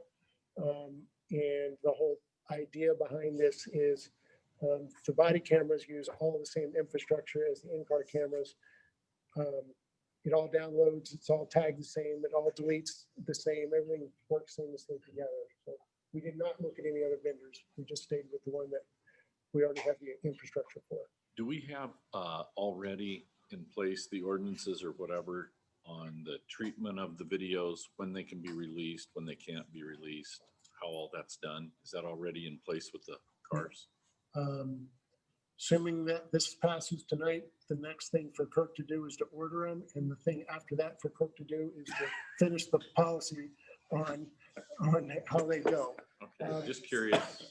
I will say that probably 4 years ago, most of the metro agencies were implementing body cameras, and together we all created a kind of a metro-wide body camera policy. Okay. And so I don't plan to reinvent the wheel. I plan to get that and make it specific for Norwalk and then go with it. And I'll be sure to share it with you. Well, so, wearing my other hat, I think is absolutely wonderful. And it's a huge advantage. Sometimes it's a disadvantage. Mostly it's a huge advantage, and it is, it's invaluable.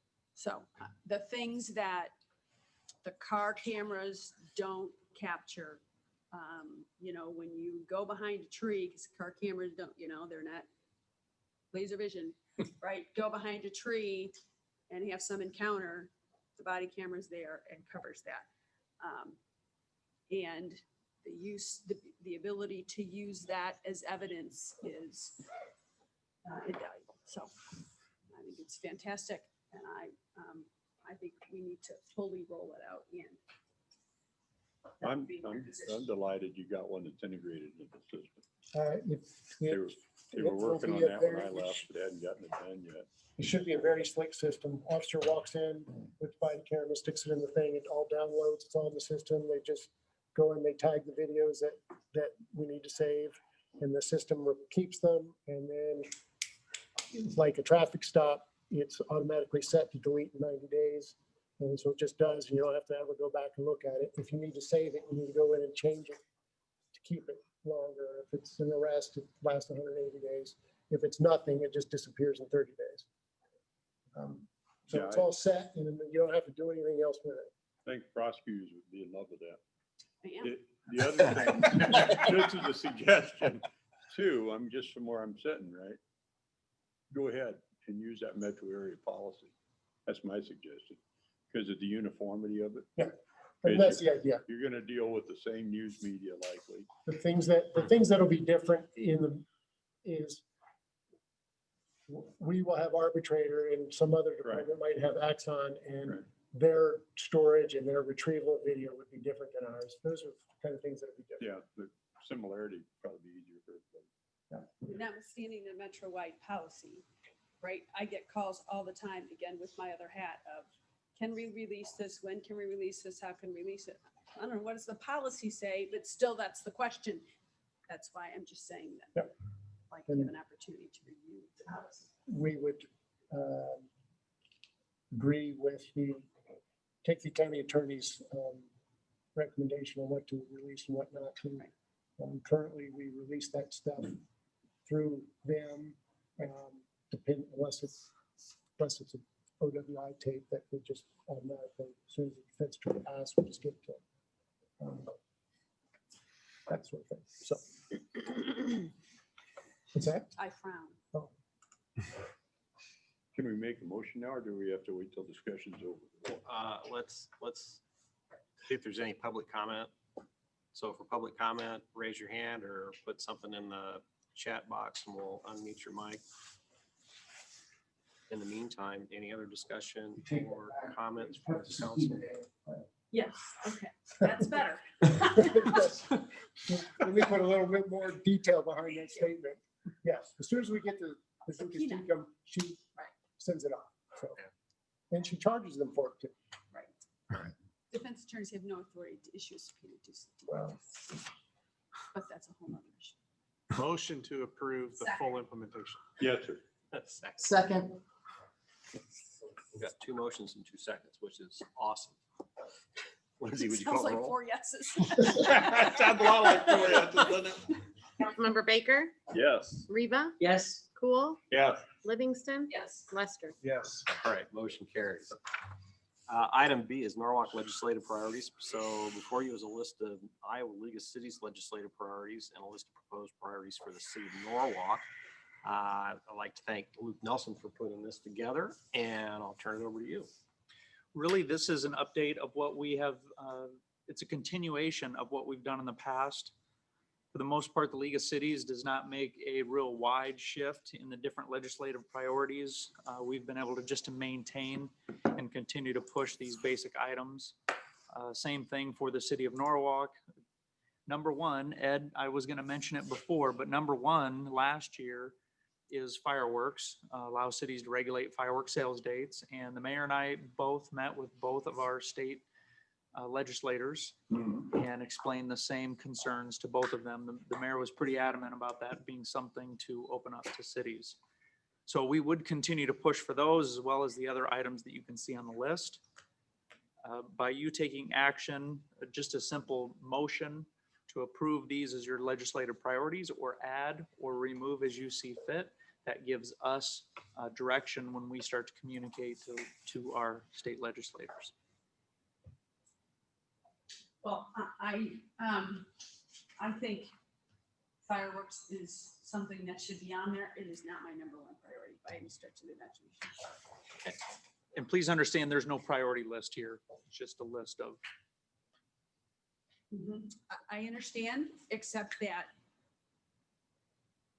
it's in order. And I mean, I understand, right? In no particular order, except that I'm gonna go in a certain order. So my feedback would be that we move that. My feedback would be that we actually, if we have a priority of this, that we put them in the order of our priority. I understand what you're saying. But I still think there are people who look at a list and say, Well, you put them in this order for a reason.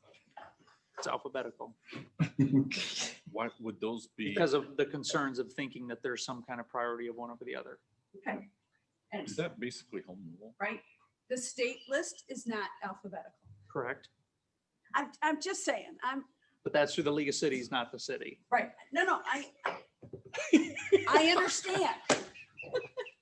It's not. Alphabetize them both if you're gonna place them next to each other. I think is what I just heard. Or perhaps numerical sequence. What you heard from me is, I think you should change the order. Okay. That's what I'm saying. Nobody else has to agree. That is easily done. I would like to see the fireworks included with the home rule.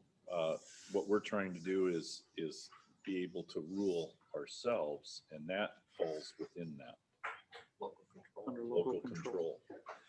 But the thing that Maybe our listed two separately with it. state representative and legislature or a senator has said to us in the past is you have local control until we say you don't. Correct. And that would be the only reason to list that one separate is because they've said we don't in that matter. Yeah. So, which tells me they don't really believe in local control. And they're state representatives until we tell them they're not. That's true too. Okay, so you're gonna reorder those a little bit. I can, so essentially what you're saying is that you'd like me to prioritize the list. I would. So then my question would be, which one do you want to be the number one priority? Good luck now. Oh, boy. Yeah. Yeah. You're gonna get 5 opinions here. Highway 5 and local control are my two. Me top too. two. Me too. I like that. Highway 5. Highway 5. The local control. Well, Interstate 5, yes. And then I think DOT investment on Highway 28, Right. I mean, I agree. and then the apartments. I agree. Oh, you little faith. All right. Well, And then fireworks. Okay. Unless we're putting Or fireworks include that with local control. which is fine. And technically, Luke, it's Highway 5, Highway 65. It's not just Highway 5. The bypass is both highways. Good point. Good that is catch. true. It's only Just Highway right 5. South on Highway 5 north. Right. And important Of because, course. Mhm. Highway 5 north that actually flows west. yes. And south at one point. It affects 5 or 6. On your way to the North River, south of town. Okay, so we're seriously digressing here. So if anybody has any public comment, go ahead and mention something in the chat box or raise your hand and we'll notify or we'll notice, I hope, and get you going, get you included. So any other comments or questions for Liz? No. I see no public comment. Can I get a motion to? Motion with approve? those Second. changes. So I got a motion to approve with changes. I got a second. Lindsay, would you please call roll? Councilmember Riva, Yes. Cool, Yeah. Livingston, Yes. Lester, Yes. Baker. Yes. All right, motion carries. Item C, remove from table the consideration of the first reading of an ordinance amending and restating Chapter 176 subdivision regulations of the municipal code of the city of Norwalk, Iowa. So changes to subdivision ordinance were tabled on August 6th. We need to remove that item from the table so we can consider those changes tonight. Can I get a motion to? Motion. Second. Thank you. Lindsay, would you call the roll? Councilmember Cool, Yes. Livingston, Yes. Lester, Yes. Baker, Yes. Riva. Yes. All right, motion carries. So item D is the first reading of an ordinance amending and restating Chapter 176 subdivision regulations of the municipal code of the city of Norwalk, Iowa. And since I can't talk very well right now, I'm going to turn this over to Luke Harris. Thank you. We spent a lot of time over the last 6 weeks or so going back, working with the HBA, our local developers, engineers, and then reviewing with our own internal staff to make sure we were really satisfied with what we were proposing in our subdivision ordinance update. I provided in the staff report just a kind of general summary of some of those changes that we've worked through with them. I'll just highlight a few of them, but certainly if there's anything you want to discuss, we can go through those as well. One of the big things that we had talked with was the idea of when we would or should we require sub-base and sub-drain on streets. Wayne and Tony Blizzi and a lot of the developer engineers kind of got together and talked through a lot of that. And the outcome of that is kind of bullets, the first 4 bullets there. The idea being that we will require a pavement design analysis, that pavements will be designed for a 50-year lifespan. There's a whole list of criteria for when we'll require subdrain on a road. And then that will also require a geotechnical report for all projects that's going to help dictate all of this stuff. So I believe from those kind of 4 bullet points, we feel pretty good from a city standpoint that we'll be able to work with our developers to make sure we have roads that are going to get built in a manner that we find appropriate for a long-term maintenance at the city. So feel pretty good about that. The other things I'd like to call attention to on that is some of the parkland things. One of the big discussions was, what do we do for alternatives to parkland dedication? So in instances where maybe the city doesn't want to accept parkland dedication, or a developer wants to try to propose something that doesn't have parkland in it, how do we figure that out? The current ordinance and how the previous language had written was that we would just, on a per project basis, work on some kind of development agreement that would spell out how we would address those. Our development community felt like it made more sense to try and have some kind of enumerated cost associated with that so that they could know what that was going into a proposal. It helped them better on their side to know what that option might be versus having it be kind of this nebulous thing out there that we had to work through with a city agreement. So in working back with them, we thought there's really kind of 3 different things that dictate what the cost would be to provide parkland to the city. It's the value of the land, the value of grading and seeding that land, and then the value of providing streets and utility services to that park.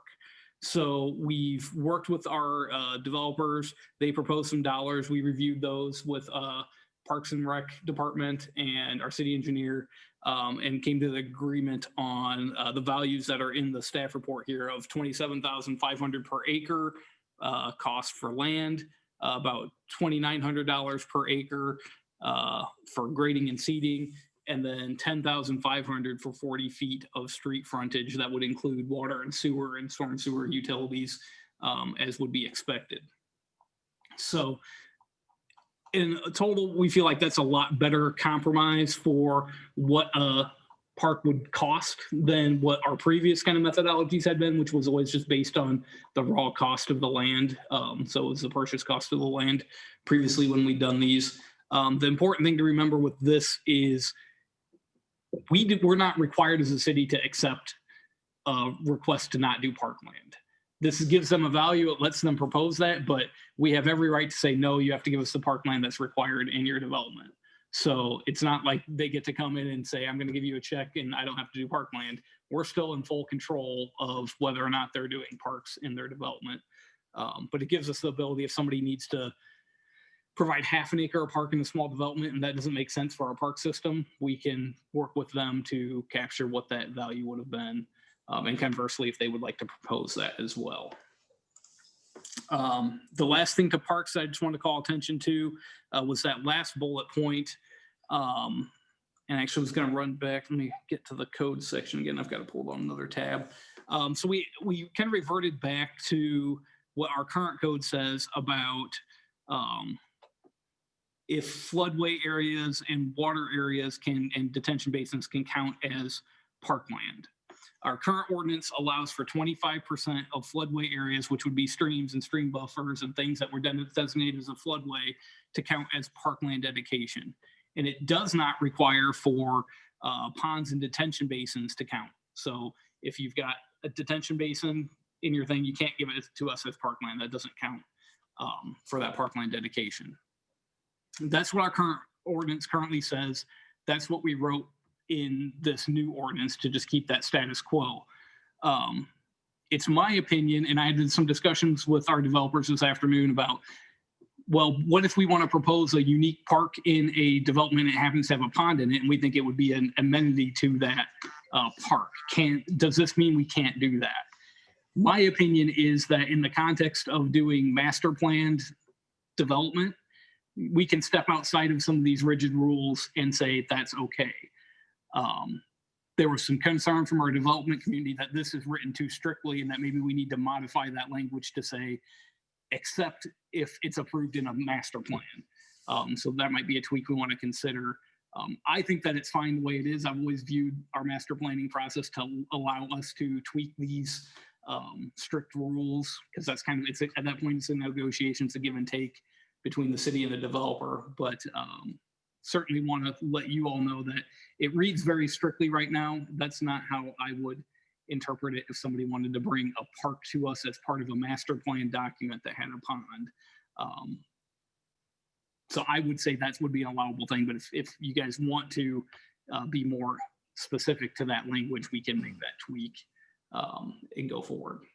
So I would not be in favor of putting that master plan concept in, because I think you're going to get all the parks that have ponds coming in saying that they want to be ponds, unless maybe a compromise position is somewhere in here. If it was a major park, at least 5 acres had to be for an actual park use.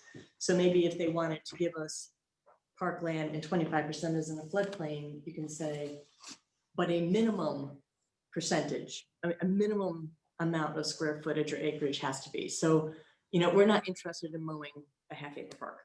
Once you get maybe 2 acres, you know, maybe part of it can be a pond, and, you know, so you have 2 acres. You know what I'm saying? I'm not sure what the minimum is, but I don't really have a problem with part of it being a pond if we still have enough area for people to actually have a you know, a ball game or something there. what we're wanting to be able to continue to do is something like Warrior Park that has a pond at the back and a park ground in it. Right. That was part of the master plan document that we approved, and we knew when we approved that plan that there was going to be detention in the park that they gave us. So and that was done under our current subdivision ordinance that says we're not going to accept detention as park. So that's why I think our current rules allow us to still do that. But the concern from the development community was council's change, staff's changes. Is that going to be viewed as a hard line, no detention basins ever? Well, but that park is probably a good example, because when that park was first approved, it was supposed to be a much bigger park, and Sure. it got whittled down until all we got was the park in a little piece. Maybe it's a good example of how we need to have a minimum 75%. And that's where I was coming from. I got 3 questions, I guess. Can I go off of that? Just go ahead. Okay, Go for sorry. it. So my question there is if we're accepting the detention facility, then we're accepting the maintenance of that detention facility. Correct. And that's maybe the part that bothers me. I don't want that. Yeah. That's the part that bothers me of taking in the detention facility. So If we own what in Warrior Park, that is a stormwater facility. So it serves a function for that neighborhood. It's And cleaned out, it's on us. it's our responsibility to maintain it and do what we need to do to it. It's not detention, that's retention. Yeah, I'm sorry. I always mess those up. There's a big difference. There is a very big difference. Yes. A But wet again, pond. if it's a retention pond for stormwater that we are using as a recreational purpose, then yeah, I think we need to take over that maintenance, but for just a detention area that's weeds, I don't know. I think we want that. Okay. Go ahead, I'm sorry. No, it's all right. Because that was one of my questions, right? Mhm. Is I was going to look at the city attorney that's been pretty quiet so far on this legal question and ask him if he had any thoughts, if we could just do what you're talking about and not even mention it and approach it as by the item as it would come up, whether or not that's something we want to approve or not. I think you can write in flexibility, and which the benefit of that is having flexibility, and the detriment of that is having flexibility. And the reason why I say that is because I can't remember who said it, but I mean, once you have the flexibility, developers are gonna take advantage of it Sure they are. if they can think they can include it Right. in there. Which is why we reverted back to what the language is now, because we've had lots of discussions between Public Works and Parks and Community Development of, should the city be involved with owning and maintaining the detention basins for stormwater around town? And right now, our mood is no, we shouldn't do that. That should be the responsibility of the homeowners associations for those developments. And so if we write it in a way that we allow there to be a possibility that the city would own it, you should expect that everyone that comes in is going to want to make the city own it, because it's a problem, and it's something that, you know, an HOA is going to have to deal with.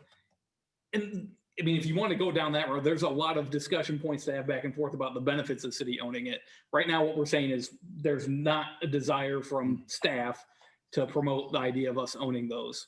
So we reverted back to this, but we do want to retain some flexibility to understand that sometimes parks can have these neat features that serve two functions, and that can be a benefit to the park, to the city, and we maybe want to allow that in certain cases. But if they're located within a park, it probably follows that we're gonna pull the maintenance on. Yeah.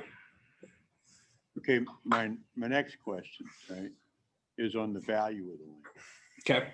Okay. And I guess I'm wondering, I'm sitting here and I'm wondering, they get a housing development done, it's all paved out, utilities are in. Those lots have a certain value. They have a marketable value. Mhm. So in my mind, I'm looking at it and I'm wondering, well, why isn't that the value of the land that we're looking at? I mean, they're putting the streets in so they can sell the lot, so they can make more money. That street leads to the property that we're going to use as a park, right? Mhm. So it would have a comparable value, I would assume, if we decided to put houses on it instead of a park, as an example, right? So doesn't it have a real value, which is a market value? And that's a point that we have talked a lot about, is is this the right value way to go to it? Or is it more, hey, developer, we want to buy 4 acres from you, and that means we have to buy, 8 house lots. That's going to cost us a lot different, right? The best answer that, and if any of the developers are on, I think HBA might be on, they might want to add some comments to that. Well, it kind of works one way though, doesn't it? Yeah. Because we have a requirement space-wise for a certain population, right? Am I remembering that right? Yep. Okay, not a value. Yep.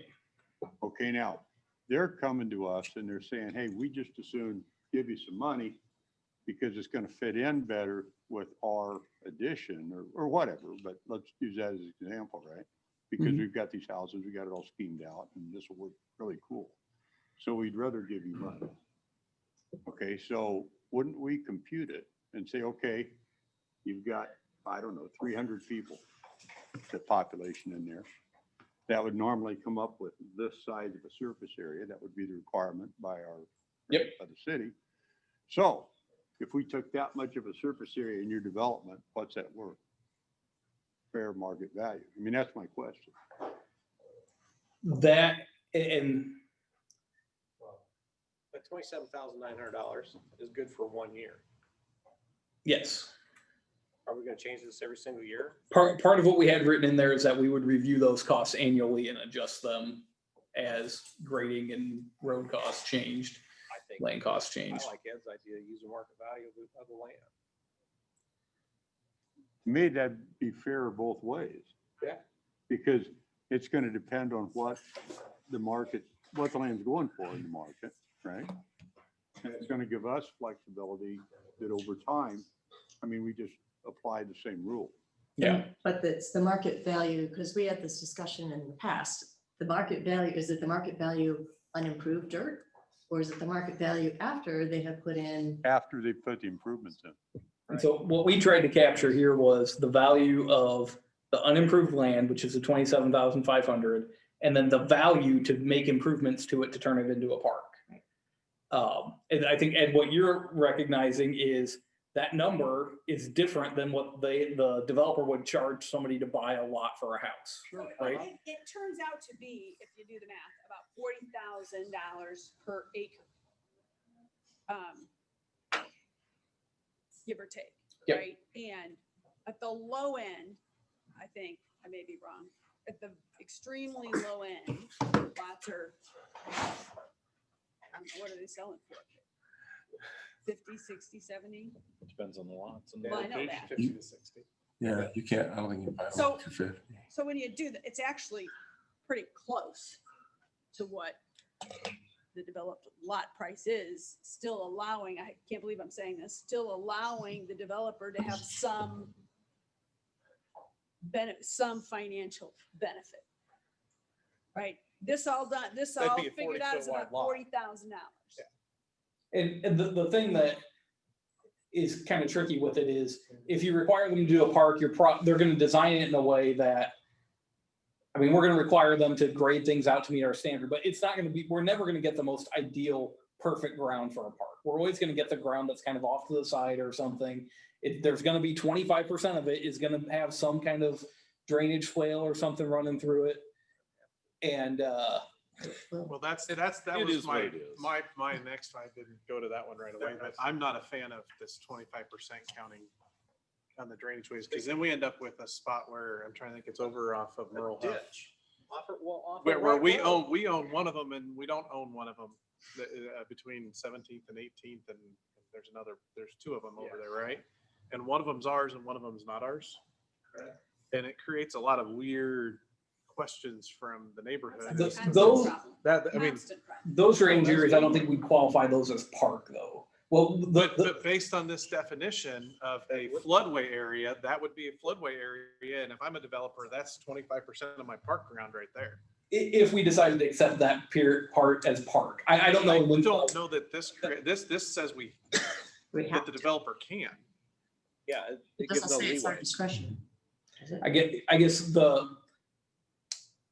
and maybe we need to tweak how that reads then. The way that I view it is if you've got a square park, nothing's ever flat. So water at some point is going to have to move across that park. So there's likely going to be some kind of drainage swale or something that goes through that would meet part of the park, that 25%. The other thing that we might accept at some point would be a greenway, like along a creek that we're going to put a trail down. This is saying that actual water course of the stream could count as part of that.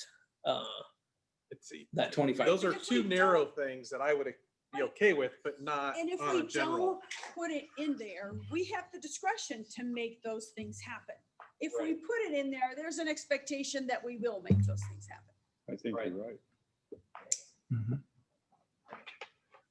That's my only problem with that one, sorry. Right. No, I'm with you on that. I also would like to see the language about the developer's ability to propose their fee a little bit stronger for the city. For instance, I would like to say something like the city council retains the absolute discretion to reject the proposal. What I don't want to have happen is where we were before. And the language is different, I understand that, but where we were before was you can either give us the land or you can give us money. I understand this says, we can still reject it, but I want it to be really clear that the expectation is we're going to reject it. We might consider it if you put it together, but you should plan on us rejecting it. So I would just like it to be stronger language. Okay. Yep, we can make that happen. I got one last question now. I got through two of them. Oh, sorry. That's all right. You'll think it one at a time. We'll deal with them. Take turns. We'll deal with them in proper sequence and priority. Okay, so my last question. Okay, on the soil studies that you mentioned in there. Mm-hmm. Okay, who do they work for? We would, as with the entire development, that would be the developer would be going out and hiring Okay, those contractors to do All right. that stuff. And then we would be reviewing it with our city engineer to okay. agree with said Functionally. things. Yep. Who sets the assumption for their study? As far as like what the, What the ground will what the support, ground should be. use of the ground. Yeah.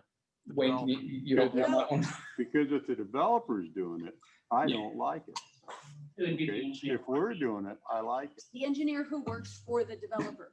When the developer pays the bill, the engineer works for the developer. This is the issue that we had, that I had before, right? Traffic study. I understand I had that that there are, issue too. right, there are some standards, but there are assumptions that you get to make in favor of your client when you are the one paid to do it. So, Sorry. that's all right. She got excited. So how do we resolve that issue? Do you have any thoughts? I mean, we had talked about the idea that the city, similarly with the traffic impact studies, where the city would contract out those studies. The thing that we're trying to be sensitive with those is every time we say the city's gonna go and hire that, we're adding more time onto, we're losing a little bit of that benefit that we have of being a smaller department, a smaller Norwalk, that we can What if process things more quickly. What if we reserve to ourselves the right to approve or disapprove? I believe we have that ability now Do we? with any subdivision info that we have come in, that comes in and is reviewed by my staff, Wayne, Tony Belizzi. I mean, we frequently disagree with the things that they propose and they say, and we make them go back and change things. So I wouldn't view the assumptions that go into the soils report to be any different than that. If we were to look at that with our review team and say that assumption doesn't make sense. Okay, as long as we know what those are, and as long as we have the right to disapprove them. I think the bullet point on the traffic study, Ed, it says we allow them to pick their own engineer if the city's okay with the engineer doing the study. I think we had that same thing with geotech. Where, I'm sorry, I'm getting a little, where is the traffic study? What, division, what regulation number? It is, I have it pulled up here. We'll go back to that. It's on page 36. It's subsection T. It's right above water mains. I like your idea, Ed. Oh, thanks. And we were, there's only 3 firms in the metro that are gonna be the geotech, but if we consistently see questionable assumptions by a firm, I think it'd be nice to have the ability to say, we don't like the way they do. Right. reports and And I guess my question, point in bringing it up is that, well, we're working on the code right now. So if we need to put something like that in writing to ensure we have it. And I'd like to see that kind of stuff in any study that we've got going on, that somebody's bringing to us. So that we know, I mean, and it may not be intentional on their part, but they're gonna look at stuff in a favorable light to them. That's kind of human nature, and that's kind of how you do business. So we need to make sure we're looking at those things in a realistic light in favor of us. And that's what our review process does. And I think we're pretty good with that with most things. I mean, an example of that would be, they tend to not hire different engineering firms to do it, but the engineering firm designing the subdivision also does all the stormwater calculations for the sizing of all the pipes, the sizing of the detention basins and all that. And there are assumptions that go into that, right? You bet. And we review that stuff and make comments back to them and make them change pipe sizes or reevaluate something if we don't necessarily agree with those. So I guess I would view the soil reports and the soil data in the same light.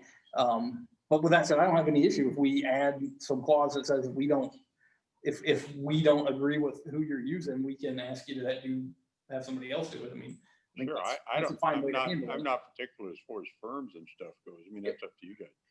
But my concern is to deal with the actual assumptions and the things that are made, that we can say, no, buddy, you're gonna think about this whole other area too, right?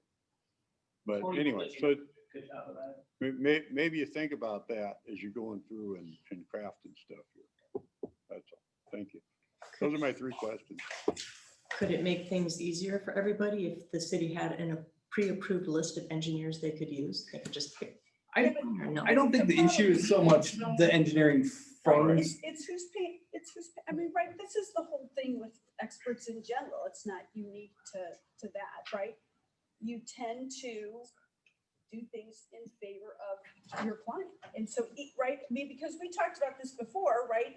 We like Snyder for a lot of things, but when somebody else is paying them, I'm not always a huge fan, right? I mean, they're only one. I don't mean to call them out.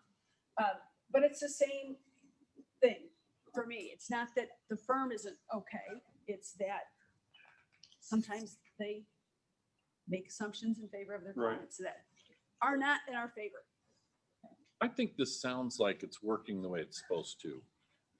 These people are there on our behalf, giving reasons for whether there's a problem or a difference. And the engineers are being hired by the developers. They're going to push it just as far as they can. And we are to push back just as far as we can back. And that's the way it is, whether it's credit and debt and underwriting and insurance, two attorneys. This is how it kind of works as a negotiation. And I think sounds like it's working the way it should. I disagree with you. I disagree too. It hasn't worked so well in the past. Right, that's my issue, is that it hasn't worked, in my opinion, You know, well in the past. We can certainly But put we- we can but we put something changed in there to the extent is basically that the city reserves the right to accept or reject reports prepared Right, something along that line. by experts for any developer in its own discretion.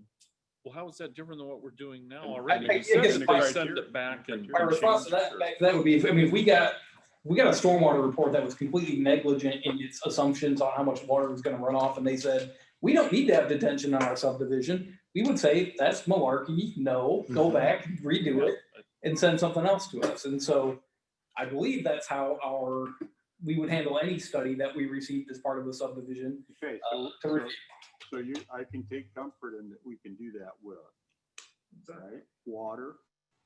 We can do that with soil, and we can do that with traffic. Is that what you're telling me? Yep. What we're trying to get around is to make it more, so they know ahead of time what to expect and make it less of a person-to-person negotiation, make it more of a system or plan. The Is that- perfect project would have, everyone would understand the expectations up front.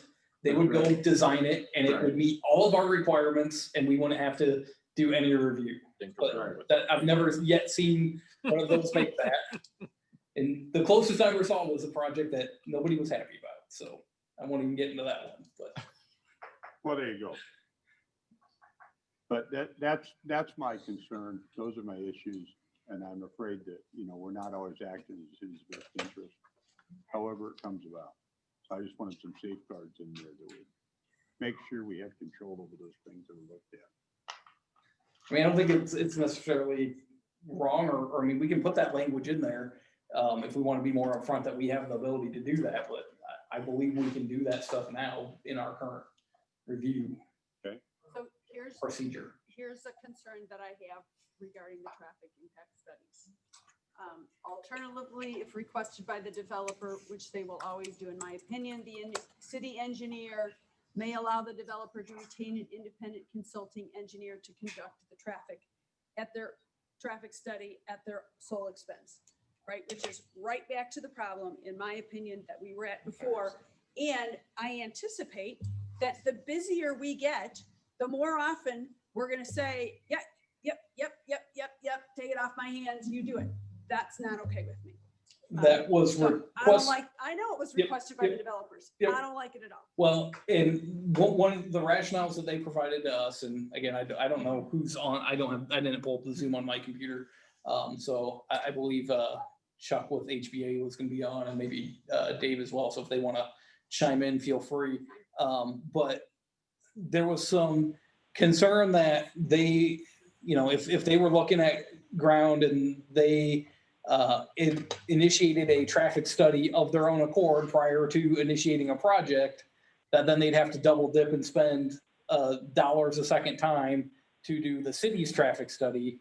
So then what it should say is, if a developer has already conducted a traffic study, then our engineer can review that and decide if we need another study. Not that they get to say they want to hire their own. I'm Right. fine with They've that. already undertaken the expense. That's fair. I have no problem with us looking at it and deciding if we're still gonna require one. But in the minute, when they decide they wanna hire their own, and that's when I have an issue. When we say you gotta hire one and now they decide, well, I'm gonna hire my own. If they, I'm guessing I'm getting back to, why would the developer do the traffic study before? If they want to buy it. If it'll work. I get that, but I'm just sitting there going, to me, it's not an unknown expense going into it if they may do another one to add that into it if they have. I guess I'm just looking at it, trying to understand both sides of it, and I don't understand that side of it. That was the rationale that was provided to us, and it seemed to make sense that if someone did have a study, and maybe the language does need to be tweaked, as Jackie mentioned, that if they'd done a study already, that we could review that and accept it as part of that. But if they were coming in with the development now, maybe we want that to be city controlled. I think the other. This is Dave Brown. Can folks hear me? Yes. Yes. Okay, and I'm not trying to step in. I can wait to talk, but I just wanted to, I'd be happy to, I think I could give some insight if it would help. Yeah, I'd appreciate that. I think, from our perspective on the staff side, we were adding this in kind of as a reaction to some of your guys' concerns related to when that traffic study would occur and who would do it and the timing of the projects and all that. So certainly go ahead. Yeah, and I didn't mean to interrupt. So, Council Mayor, I can step back and wait until I'm directed, or you tell me. All right. So, the new subdivision ordinance requires the potential obligation for paving of gravel roads and turn lanes, and there's different factors in there that could be pretty significant in terms of costs when you're evaluating property. So, in the sense it could be, a game changer. So if we're having to put in turn lanes and, pave adjacent roads and all those requirements, which, I think, have been worked through, you want to evaluate those expenses. And so you may choose to do a traffic study, and there have been cases where we should have done a traffic study in advance, especially in a commercial project, before acquiring the property. So that would be a reason to do it. They're expensive. I mean, I think they're about $20,000 each. As far as the engineers and the approvals and all that, the thought was there's just a few firms around town, and I think they're all, certified and reputable. And so the discussion points with, staff were, what firms don't you trust? And I get the bias.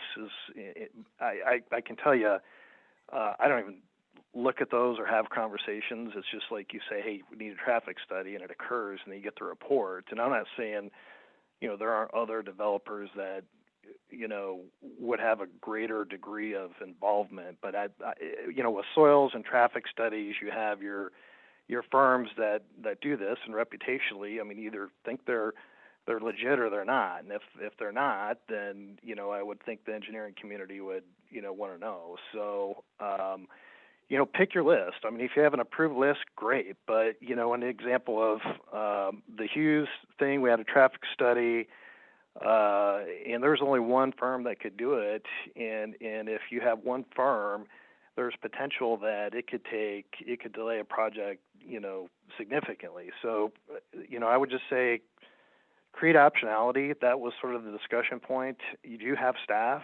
your city engineer and Tony, they go through and they review these things so they can push back to the extent there are issues. This is all proved through staff. The same with your parkland. If you want the value of a lot, 3 lots, per acre, is anywhere from $180,000 to $240,000 in a pro forma per acre. So if you're wanting the value of the finished lot, you're automatically, disqualifying the deal from our perspective. So the whole parkland thing, I would just say, create optionality, keep control. But when you're evaluating a project, you have to understand, do you want 2 acres of parkland in the heart of the watermelon, which is going to translate to a $200,000 to $400,000 loss of income, which disqualifies the project, or are you open to, you know, a green belt or wet detention or some combination, which of course would have to, it couldn't be a bad project, but I would say keep optionality and empower your staff. I mean, it's just, if we have to come to council to, you know, and you can disapprove or disapprove, you know, the concern is, you know, if we can't get stuff sort of dealt with at a staff level, it just becomes very hard to make decisions. And especially in this environment with costs rising and everything else, you just have to be smarter about your approach. And this all happens before you acquire the property. So, you know, create mechanisms that allow developers to have certainty without having uncertainty, you know, at some point later after the staff approval process. So that's all I have to say. Thank you, Dave. So, the other question that I had,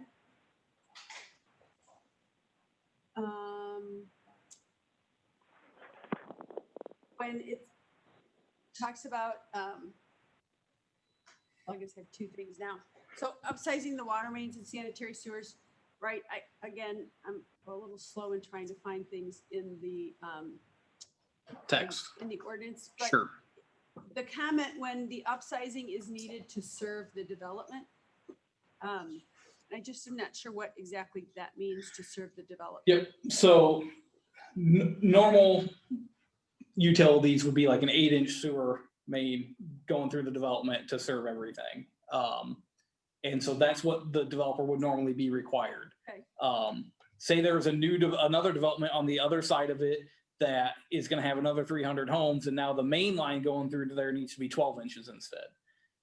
In the guy's development that's gonna have the 12-inch main, because it's serving a different property, the city would work with them collaboratively to upsize it from 8 to 12. So we would cover that. So they because, might bear the 8 and we would bear the 4, extra yeah, 4. exactly. Okay.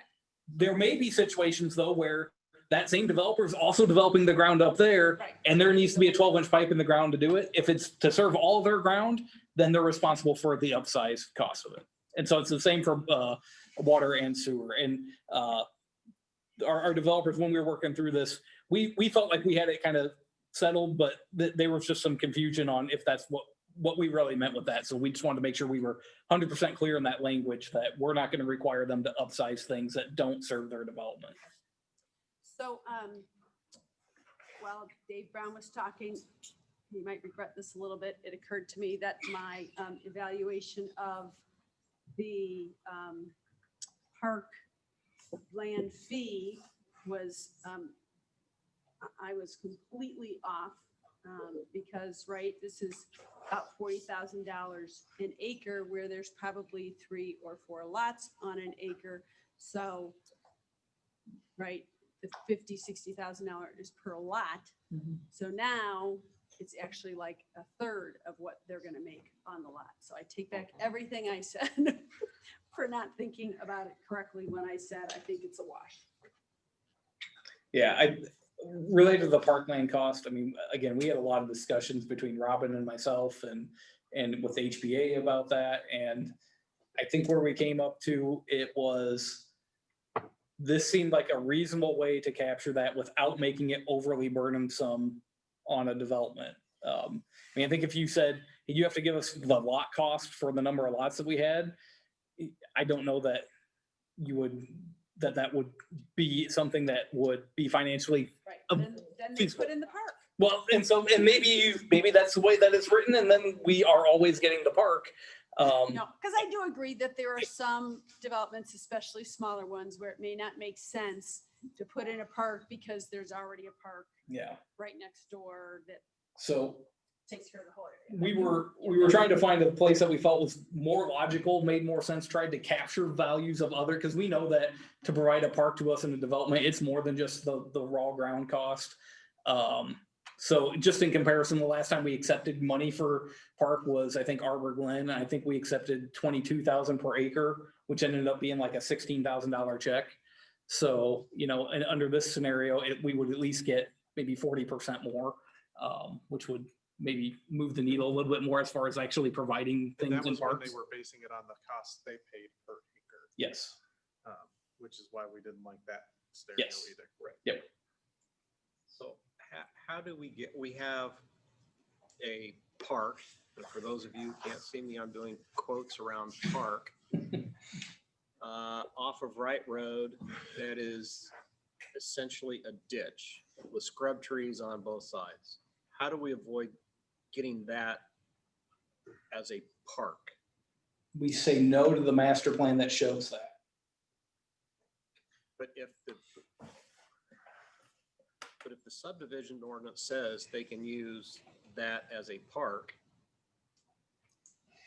I'm still stuck on that. I'm sorry. No, So you're- to that point, why I said we say no to the master plan that said that is our current subdivision and this new subdivision would not say that that is acceptable park ground that the city should accept.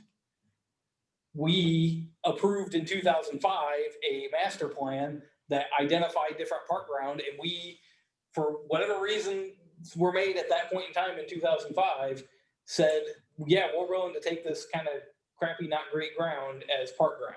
And we did another one over in Rolling Green that, I mean, I think we as staff would be upfront in both of those situations. They're not parks. We accepted them as park ground. We let them count as park ground. I don't think we as, your air quotes is very astute. Like, it's not a park. And we're not going to claim it as part of our park system. It's a stormwater facility that's part of city-owned ground. How we avoid that in the future is we're more thoughtful when we're looking at master plans and understanding what we're accepting and understanding that that might commit us to something years down the road that other councils and other development directors and managers have to deal with because somebody wanted to get a project done, and that's what they agreed to do in that master plan document. So did I hear you correctly that under what you're proposing here, that they would not be able to have ponds and ditches and these other things count toward parkland? Is that what I heard? Yes. Ditch is a water plant. So we're gonna switch it. We're gonna switch it over and we're gonna make it so it can't count unless we decide otherwise.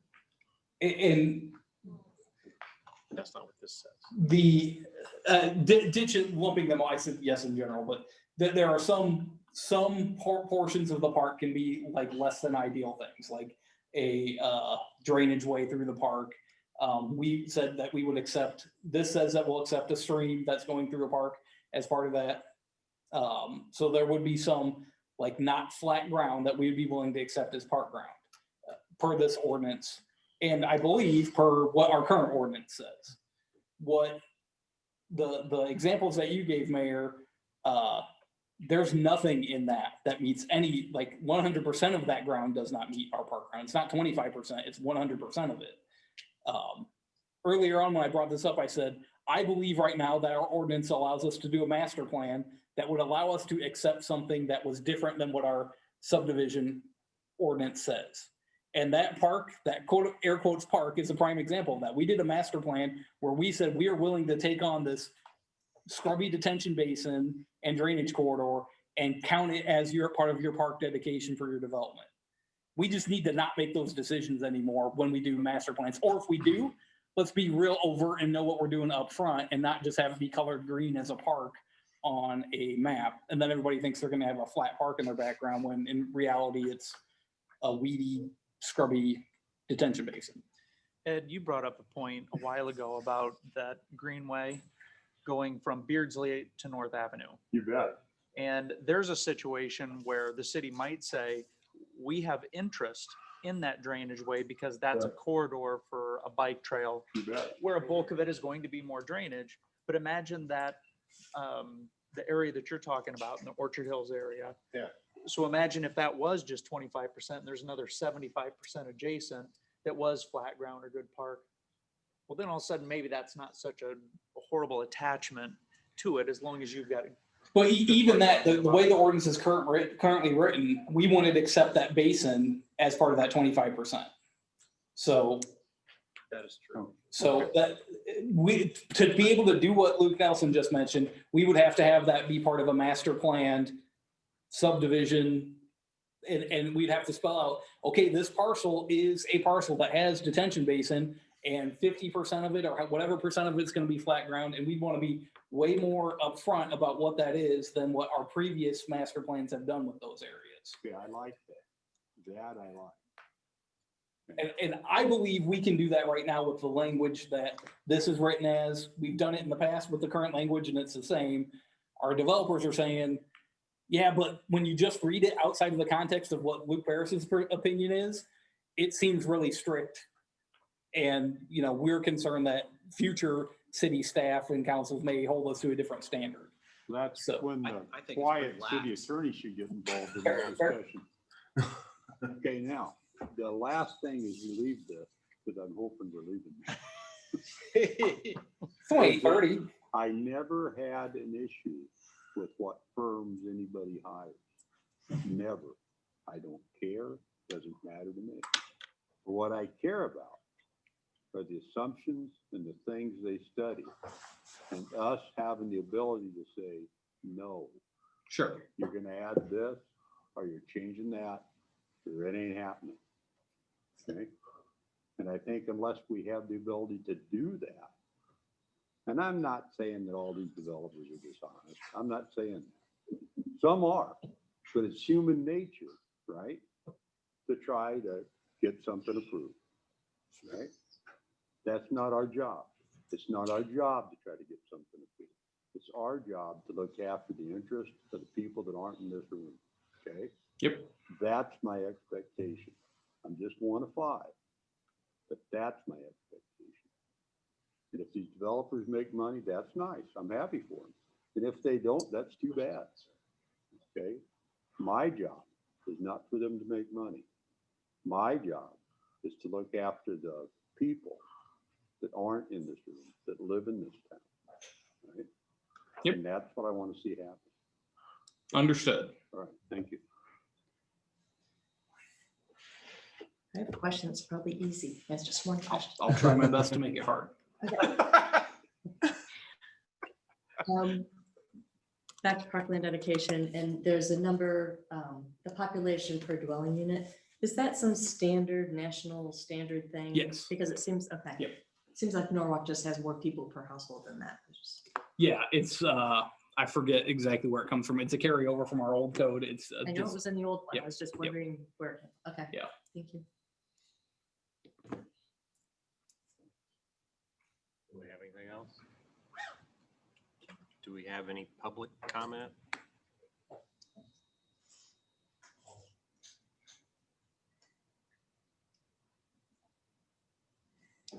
Hearing and seeing none. Can I ask one more question? Sorry, I'm still hung Sure, up on this you're fine. 25%. I'm Does the- okay with Does the that. code say that it has to be within the park boundaries being provided? let me get back to Sorry, that. I'm, Just- I've Oh, said you're that. fine. Can you say that again? So that 25% waterway, so this is me saying,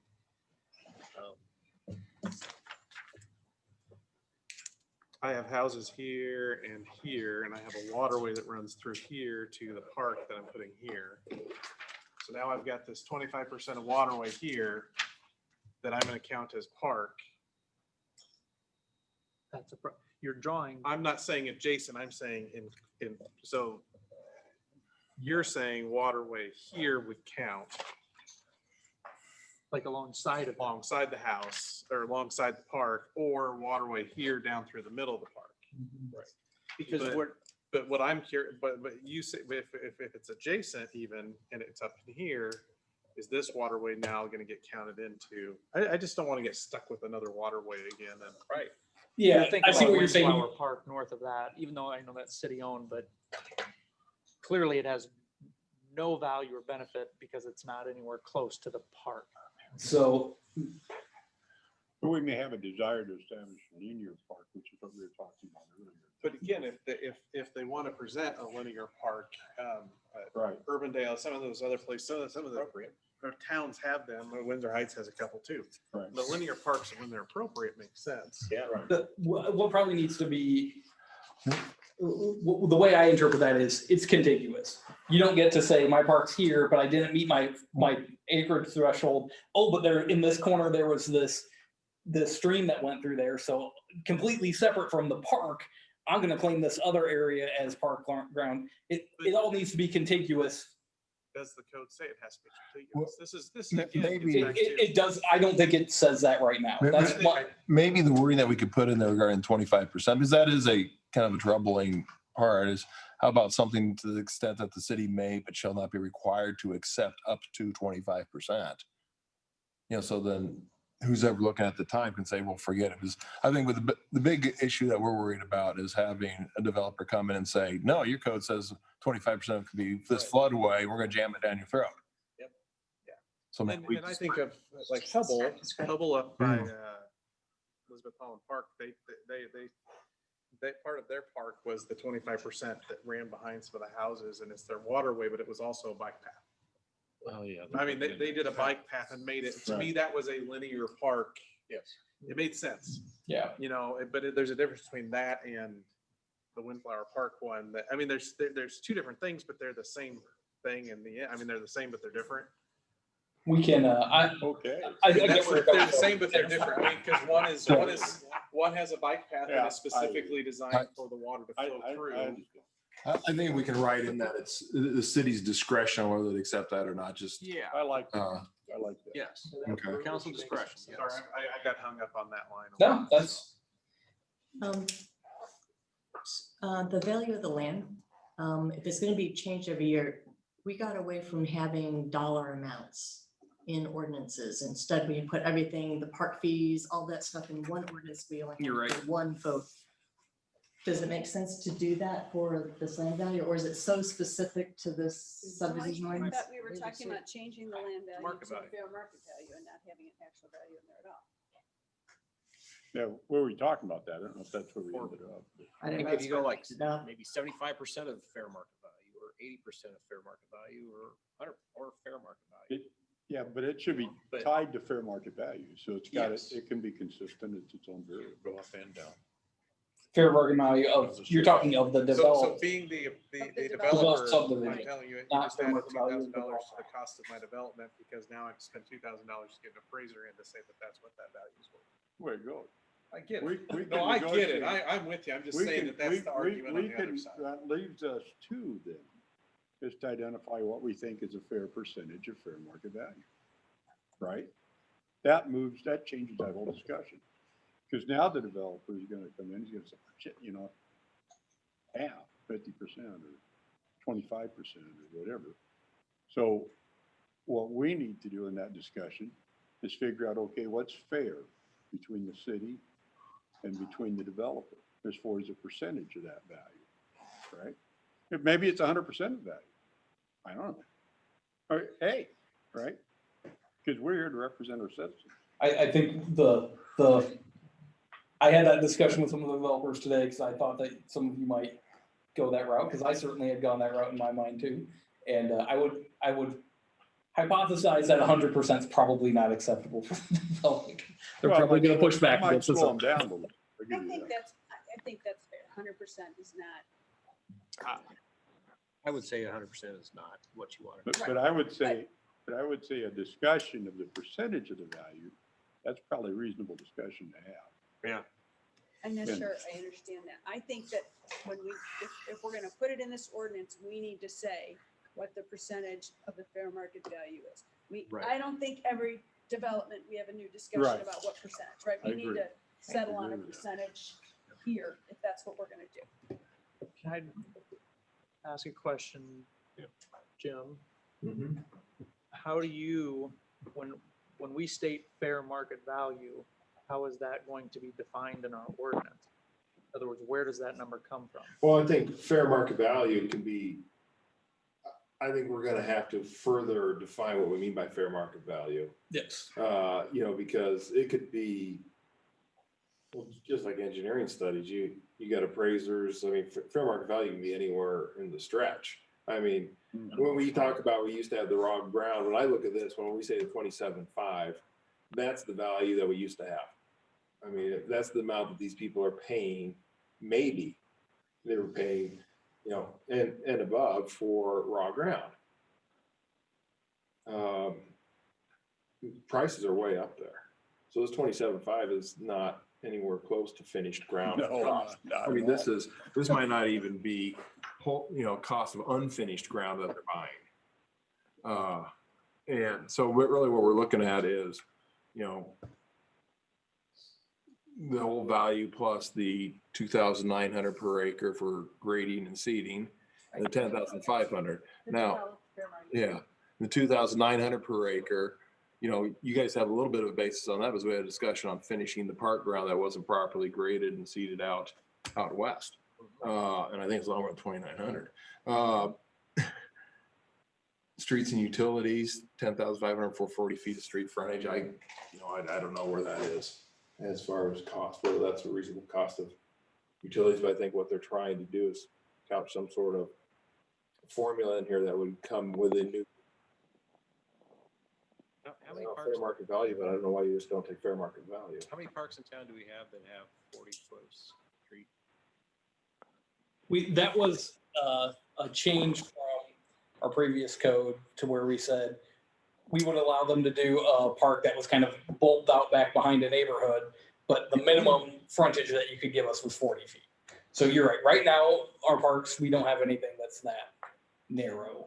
Right. So what I see, what I want out of this is I want to be able to, if there's supposed to be, or if all of the calculations show that there's supposed to be a 2-acre park in that development, and they don't want to put a 2-acre park in that development, they want to give us money instead. I want to be able to take that money and buy 2 acres, get it ready, and put seed down on it and trees, and then that's my park. And have water and sewer to it, so you can put a drinking fountain and have a Yes. bathroom in it. And you have to have water and sewer, and you have to have street to it as well. Yeah. So what does that cost? Well, that's what we tried to enumerate with those 3 different things, and having our engineer look at the street and utility costs, he felt that the $10,000 was See, accurate for 40 feet of street frontage, and But we don't have any parks with 40 feet of street frontage. but that's what the new requirement would be. So it's like, what would we require the developer? This is what we would. So any new parks are going to have only 40 foot of street frontage. Could have. That's the minimum. Do we want that? So that would be, so. How does somebody come up and park and then utilize the park? Street park. I remember that. On the but it was street. The driveway going back, and what was it? It was a pocket park behind, and there was like a driveway, and it was decided that was the minimum that would fit a driveway and an area around it. I don't remember what it was, but that's how. Is that I how remember McDonald's- once looking at a park. Where was that in Iowa City? Didn't they have a couple pocket parks in the peninsula? No, I think, no, this was for a Norwalk thing. It never Only- came to pass in P and Z. The McDonald's Woods is kind of like that. You drive up the street and In either direction, there's a 40-foot entrance probably on each side. We don't have many parks that are that way. That is not an uncommon way for a park to be designed So why is in the metro area. why is it to our advantage to have that in there? We were trying to find some compromises because we had asked for so much more park ground. We felt that was a way to kind of right size that. If we were going to ask for 40% more park ground than we currently do, that one of the ways that we can help balance that out is by not requiring so much of the street frontage to be taken up by. The other thing is that one of the reasons why we don't have the amount of park ground that we probably should have is because we've accepted cash for parks a lot. So Small amounts of cash for parks. Huh? Small amount of. Small cash. amounts of cash, right. Not enough cash for a park to actually be able to build a park. Maybe put some playground equipment up, but not to build on an existing park, but not an additional park. Well, I don't know if your earlier comment, Mayor, I'll probably disagree with you on this a little bit on figuring out, what financially we should have and how we do that. And I understand that you're saying the purpose of the financing is to create a park, right? Acceptable park. I get that, I understand that. Okay, but I'm not so sure that that's the purpose. To me, the purpose of this is we've got a venture going on inside our community, right? Part of our job is to represent the interest of the citizens in our community in a fair way, but their interest. And their interest in the creation of something of value that we're participating in. So why are we selling ourselves short, right? And accept just the minimum of what we need to create whatever size of a park, when the actuality of it is that the value of what's there is much higher than that. In other words, are we short-circuiting our own citizens by doing it this way? Because you see, we've got other parks that are gonna need playground equipment. We got other parks that are gonna need parking lots. You know what I'm saying? Yeah. And maybe our focus is a little too narrow here. I'm not saying that I'm arguing for 100% of fair market value. But what I'm saying is, I think we need a bigger cut if we're gonna look at money.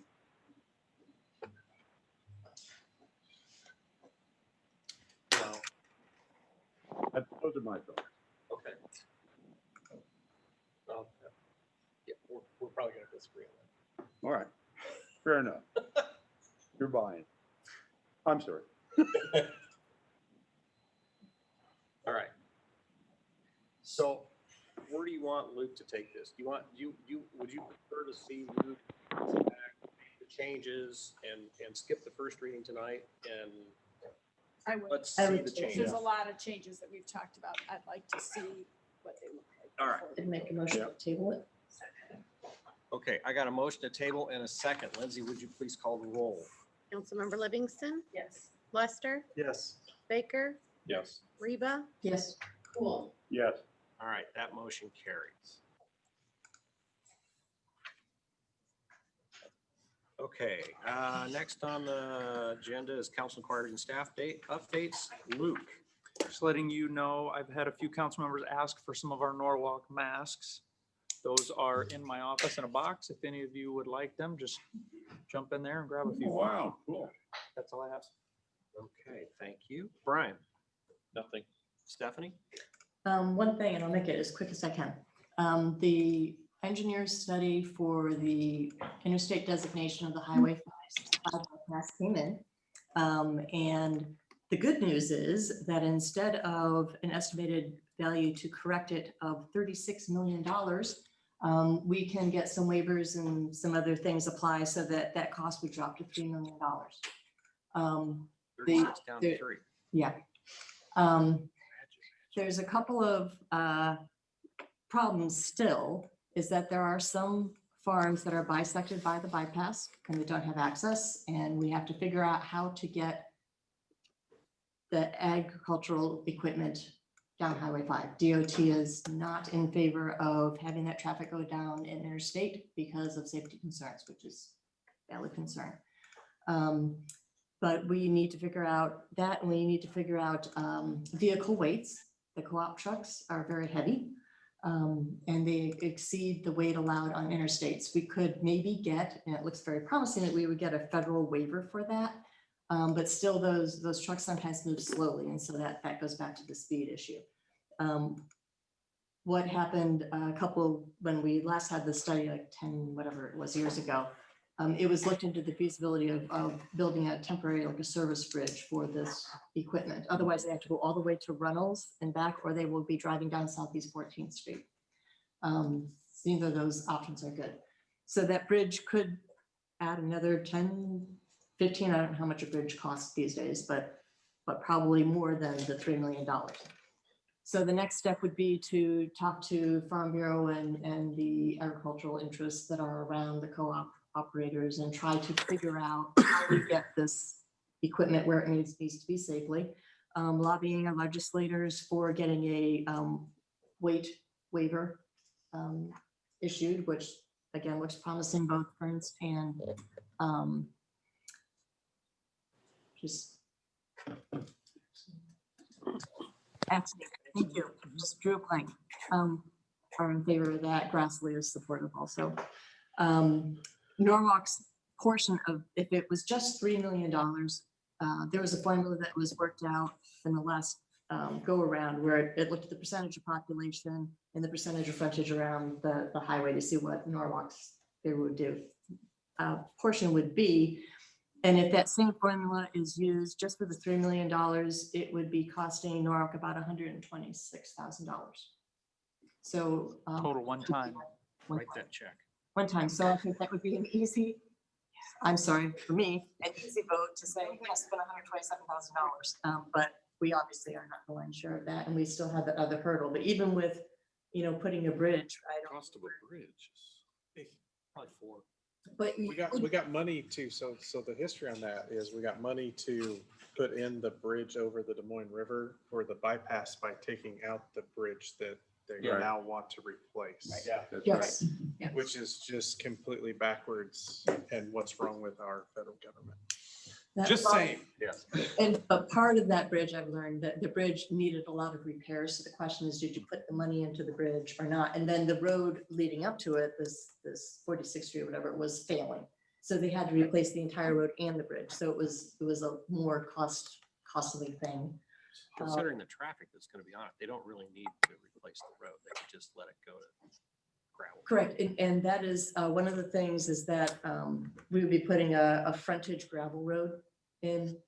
And I think that the bridge would need to be able to accommodate heavy vehicles, but it wouldn't need to be, your normal 6-lane interstate bridge. It would just need to be probably 2 lanes or a really wide bridge, 1 lane, I don't know. But it wouldn't need to be quite the same as something you would take as a commuter. Right. So that's it. Good progress on that. Yeah. Thank you. Lindsay. Nothing, thank you. All right. Robin dropped off. Jean Bosch. Good evening. I just had a quick update to let you know about some of the impact that an investment you made in the library staffing is paying off. We are kind of cut back a little bit because of COVID with the activities that we can do, but last year you did fund a full-time adult services librarian, and just this week, we were informed by Regency that we could continue our book delivery service to them. And we haven't been able to do that for several months, obviously. And so Kayla Becker, our adult services librarian, has been reaching out to those folks. And some of them are just in tears because they are so happy to have her to talk to again and to have her providing books and other resources to her.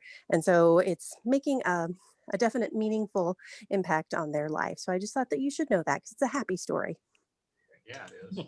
That's good news. Thank you. You're welcome. Molly. Oh, yeah, we're happy news. So lots of you know this already from the economic development meeting, but I would like to formally announce our very first ever fully executed purchase agreement was signed today for North Shore. Finally, yay. We'll actually see some activity on the north side of Norwalk. Pretty excited. So Cobblestone and the North Shore ownership group came to agreement. Finally, we've been working through all the details and just negotiations and the bits and pieces, and it's been going on for over a year. But finally got that copy sent to us today. So we're meeting, Luke and I are meeting next week with the Cobblestone developers and start working through the details of their development agreement. We will also be able to bring the expired Cobblestone or expired North Shore development agreement to you guys to rescind probably right away. We should be able to do that piece. And that way we'll get that out of the way and we can move forward with the development agreement for Cobblestone and their steakhouse. So pretty excited about that. Other than that, we're making really good progress still with the sports center developers. We met with them in the school a week and a half or so ago and went really well. They're sending out or have sent out some surveys to just kind of some key people in our different departments to find out exactly what they think that the city wants and needs, but they have a pretty good idea They know, a lot of information from throughout the community and what will work here. So that's going really well. And then the Hughes Century Crossing Retail Center, I just talked to those guys today on how they're doing, and they have all of their bays filled. They do have one that they're really close to, kind of their last bay. They're close to closing the deal on that one that's not announced yet, but the others are all public at this point, because obviously you know about Mahalo's finishing up their interior and their signs went up. Subway put a sign up. They'll be on the other end cap. Athletico has 2 bays, and then obviously Ed Jones has the other one. So the 6th one will be announced soon, but they're doing really well there also. And then I'll probably just turn the consulate meeting over to Jackie, because she was on that meeting too. And Mayor, I'm not sure if you made it onto that meeting with the consulate. Okay, that's it. All right, thank you. Gene Furler. I have nothing. Thank you. All right, Chief Stables. Just thank you for buying Cameron Brown. That's all I got. And thanks, Gene, for finding me the money. There you go. All right, Chief Coburn. I'm not sure he's there. I'm sorry. I have nothing to report tonight. Okay, thank you. Wayne. Nothing tonight. Luke. I just want to let you know we've got our online workshop for the comprehensive plan next Tuesday at 7. We put some stuff out on Facebook for that. If you want to participate in that, we're asking that people register for it so that we can try and manage the Zoom a little bit better. Also, if you could share or let people know that you think might be interested, since we're online and it's not kind of an in-person thing, we want to try and make sure that enough people know about it so that we can have a pretty good turnout for it. In addition to that, you've maybe seen a couple videos that we had prepared through our consultant on the comp plan process and other engagement tools. So take a look at those, share those if you can. And if you get a chance to go out there and look at the engagement tools and want to use some of those, they're on our comp plan website as well. And that's norwalk2040plan.com. Awesome. Thank you. Ed. Just a couple things. Our waste management authority met, and we hired a general project manager for the construction of the recycling center that we're going to be building. We rebuilt a cat bulldozer, authorized rebuilding of that. Should be good for 10 years. And the other thing I was going to comment is kind of a childish thing, but I have several political signs in my front yard, and so do some of my neighbors. And one candidate's signs came up missing just all over town, same candidate. And I know that it's tough to enforce stuff like that, because you got to see them in the act. But it's aggravating because it's so childish. And we'll replace all those signs, probably double the number of them because we're pissed. But, just an example of what to watch for. So I would ask for everybody to be a little bit alert on that. Because if somebody tries to steal the rights from one person, they steal the rights from all of us. And people need to remember that. That kind of childishness is stupid. That's all I got, Mayor. All right, thank you, Jackie. So a couple things. I would like to have on an agenda sometime soon a discussion about the library's new logo. I think it's lovely. I have some concerns about it, so I'd just like to get it on the agenda to discuss it. I mentioned to Luke, recently I got a mailing from the company that is selling the insurance, I think, for, water lines or whatever. It really looks like a Norwalk mailing, and I told Luke that. Our logo is right at the very top and really looks like it's a mailing from the city. And so I would like to revisit whatever agreement we have with them, because I think it's a good thing. I think people should know about it. I have no problem with them indicating that, the city supports it, but we don't endorse it. We don't recommend it. We don't not recommend it, but the way it comes across as though it's a city objective. And I think that's a concern. I agree with that one, by the way. I had a few phone calls on that, a few house visits. Yeah. So I also got an email from a survey group about the sports complex. I'm not saying all of it correctly. Maybe Holly, you can jump in and correct me exactly what I'm trying to talk about. But two things that I would comment on it. Holly, do you know what I'm talking about? Yes, I had them add I added your email to that survey list. Okay. And I'm glad that I have it. Two things is one, I'm having a very difficult time filling out the PDF. It's not recognizing my cursor half the time. And so I've tried a couple times to complete it. I don't know if anybody else is having problems, but it would certainly, I'm about frustrated and not want to do it anymore. And so that would certainly have negative effect on the survey. It's also I don't think it's really well introduced.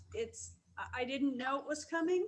I didn't know what to expect, and I opened it and I almost discarded it because there just wasn't enough good introduction for me to understand that this is something I want to participate in. I mean, it starts off with a group of people got together. So I just think that if it's going to go out in a mass kind of survey, it should be better marketed. Yeah. And Jackie, just so you know, it was only sent to you and the mayor, a couple of people from the school. It was a very small select group, so it won't be a mass email, but you're right. They are having some glitches with that system. They've been trying to correct it. And I did ask them to put a little bit better descriptor in there. The other people were at that meeting, so that I think they kind of understood what it was coming out at, but that I should have given you a heads up before that got sent out. Yeah, no, that's quite all right. And then finally, Holly, again, I want you to chime in because I was only on that consulate meeting for a little while, but there was a meeting last week with the Kosovo consulate. First of all, exciting things happening with the peace talks, the Serbia, Kosovo peace thing, and the efforts by our country and our president to help facilitate that and to make that happen. Huge.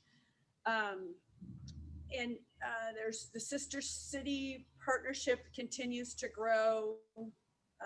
Who's new? Fort Dodge. Yep. Sioux City, but Fort Dodge is even newer, I think, than Sioux City. I thought Fort Dodge was been in for a long time. You just came on. What am I? Sioux City. Yeah, but I thought there was one of, okay. Des Moines just came on too. Yeah. With Christina. Okay. So anyway, that continues to grow and develop. There's just been a deployment of Iowa National Guard back over there. It sounds to me from Arton that he continues to have a lot of concern about, this is how I would describe it. I feel like he has concern about the stability and the economic stability of the country. I feel like he feels like the country is struggling a little bit. When I look at what's going on in Boostry, it certainly looks like they are going like gangbusters. So, and then there's, the economic city is still moving forward and still lots of effort to get things, to get that economic partnership exchanged.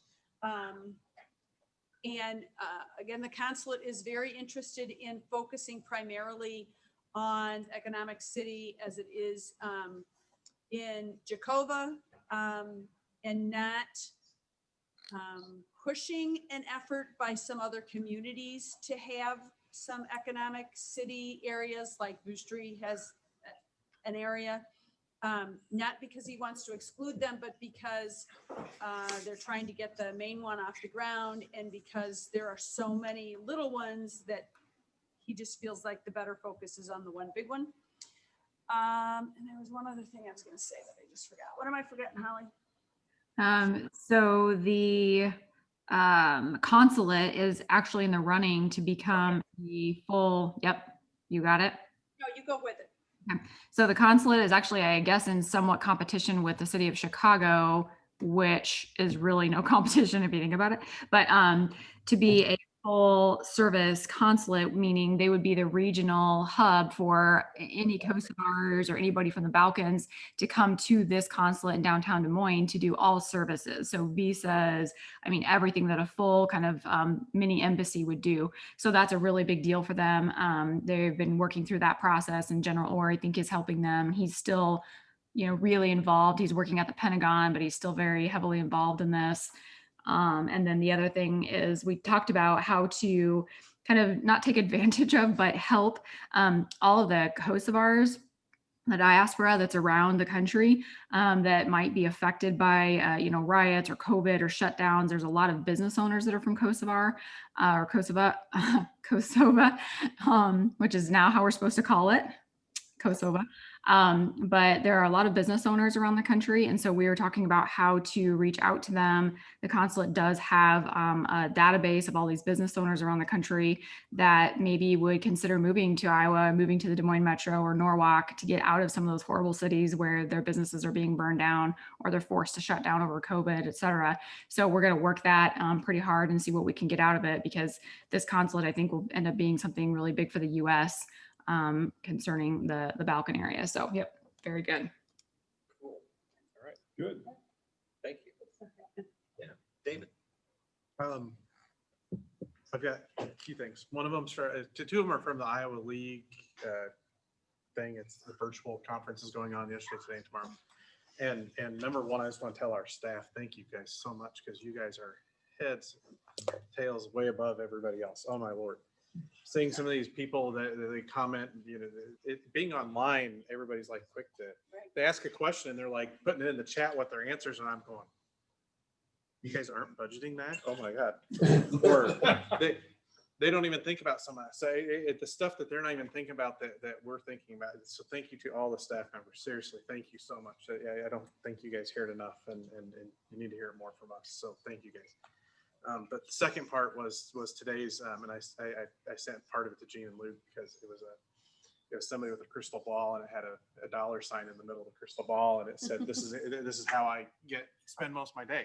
And I laughed because I said that's what those two I think spend a lot of time doing is crystal balling things and on how much and where the money's going to come from. But the piece that came out was that it was on multi-year planning and projects and stuff. And we started that when you started. I know we started talking really 5 years out on some stuff, and now we're talking 10 and 20 and 30 years out on things. And we're talking about 5-year operational budgets and things, and how adding a police officer, a fire off, anybody, a park staff, whoever, into it. So just you guys are way above everybody else. So thank you and way to go.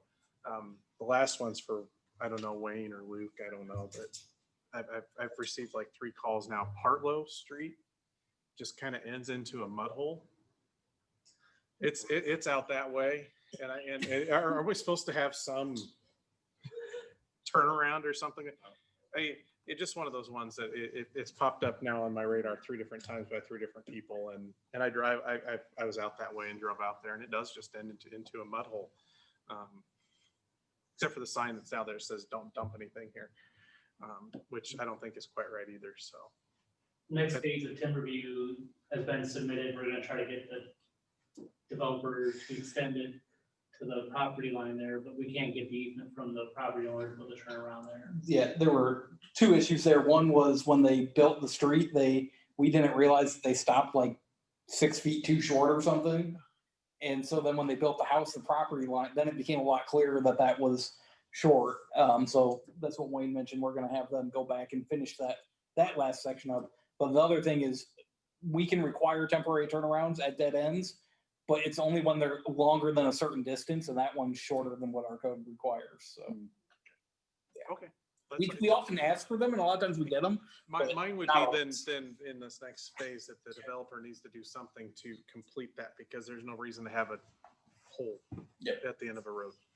There's several other places where that happens, I do know, but that's one that sticks out and has stuck out, and I've gotten a handful of phone calls for. So. Yeah, no, I know I know about the neighboring property line issue. I know about that side of it, but it just surprised me that it just ended into a whole. It has to be longer than 200 feet before we can say you have to put it in. But they have to do, they should be doing something to end the road, not just into. Yeah, I will guess to that point, there's probably some kind of barricade there or something, or a curb, something. I mean, the curb the end of it to keep it from going into the, I don't know. I mentioned you because I know the snow, it sounded like one of our snow plows may have gone off of it and ended up in the mud hole this winter as well, so. We talked to Randy there quite a bit. Hector, he's been patient and good to do this. Good. Thank you. Sorry. Yep. Jim? No, sir. No. I do not have anything tonight. Mayor? Mayor? Yeah. Could you call Robin? She has an update. Oh, she has her hand up. There you go, Robin. Sorry. Okay, can you hear me? I can now, yes. Okay, sounds good. I thought maybe I left when the video quit on Zoom, so I thought maybe you thought I had left the meeting. I just joined via my phone. Okay. Okay, so a parking lot project at Mackinac Sports Complex started on Monday. Guess I wanted to let everyone know that Wright Road will be, they're going to be doing a storm sewer. They're going to be putting a storm sewer underneath Wright Road. So at 7 a.m. next Tuesday, the 22nd, they're going to close Wright Road. And then by 6 p.m., they'll actually reopen one lane of traffic. And they'll have one lane of traffic on that road through September 30th. But all businesses east of that gravel lot will have access from Highway 28. The residents, however, will have to come from the west, so they'll have to use Orchard Hills to access. And then anybody wanting to park in the main lot and go to the complex will need to access the complex from Orchard Hills Drive, Orchard Hills Road. So I wanted to make that announcement. Iowa Sports Turf has finished their annual maintenance on the baseball softball fields. So fields 1 through 4 are back open and we're renting those again. Fields 5 and 6, however, we're going to keep closed because we did put some new sod down as part of that annual maintenance and we want to get that established. So we're not going to open that back up this season. Soccer has started for Soccer Club, Apex, and our park and recreation programs. Cross-country meet, we will have 2 in October, October 5th and October 12th. And both of those will start around 4:30 p.m. And then out at the complex, we're just doing other maintenance work, keeping up on mowing, weed eating, normal things that we're doing that we do out there as far as dragging softball fields, making sure the soccer fields are painted and ready to go. I wanted to remind everybody that we are doing trick or treat drive-through at the fire station again this year, and that will happen on Friday, October 30th from 5:30 to 6:30. We are going to continue with our Youth Enrichment League for the fall. We're actually going to do that online. Just working through the schools right now and all the COVID issues. It's just going to be safer for us to make sure that activity still happens, but I'm keeping that online. So we're working through that. Bingo, we are looking at possibly having that at City State Bank this year. We normally have that at the library, but I know they're using that space to store a lot of their COVID stuff. So I think City State Bank is maybe going to let us use that spot, and so we'll work with the Lions Club on that again this year. Wanted to let everyone know, if you're getting any complaints about Windflower Park, just let us know. If you could forward those phone calls or emails on to us. We have had in the past month a lot of vandalism there, especially the women's restroom. They're breaking sinks off the wall, so we're spending a lot of time fixing things down there, removing spray paint, things like that. And then we are starting on our tree inventory in all of the parks. And then the other exciting news today, we opened our Great Western Trail. The bid opening was today. We were pleased with the number of bids we received. We had a lot of contractors reply, and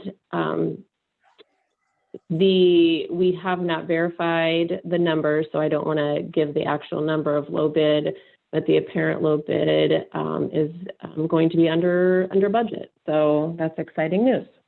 Yes, that is exciting. And that's all I have. All right, thank you. Sorry I didn't catch you before. Oh, you're fine. All right, thank you. So I would entertain a motion to adjourn. Motion, oh, please. Motion. Second. All right, I got a motion in a second. All those in favor, aye. Aye. Those opposed, same. We're adjourned at 9:17 p.m. Thank you. You sitting in that chair. It is all. I like these guys. No. Yeah, it's probably a little bit tricky No, on me it's to just- let him know when We're we're gonna in give it a council shot at session. doing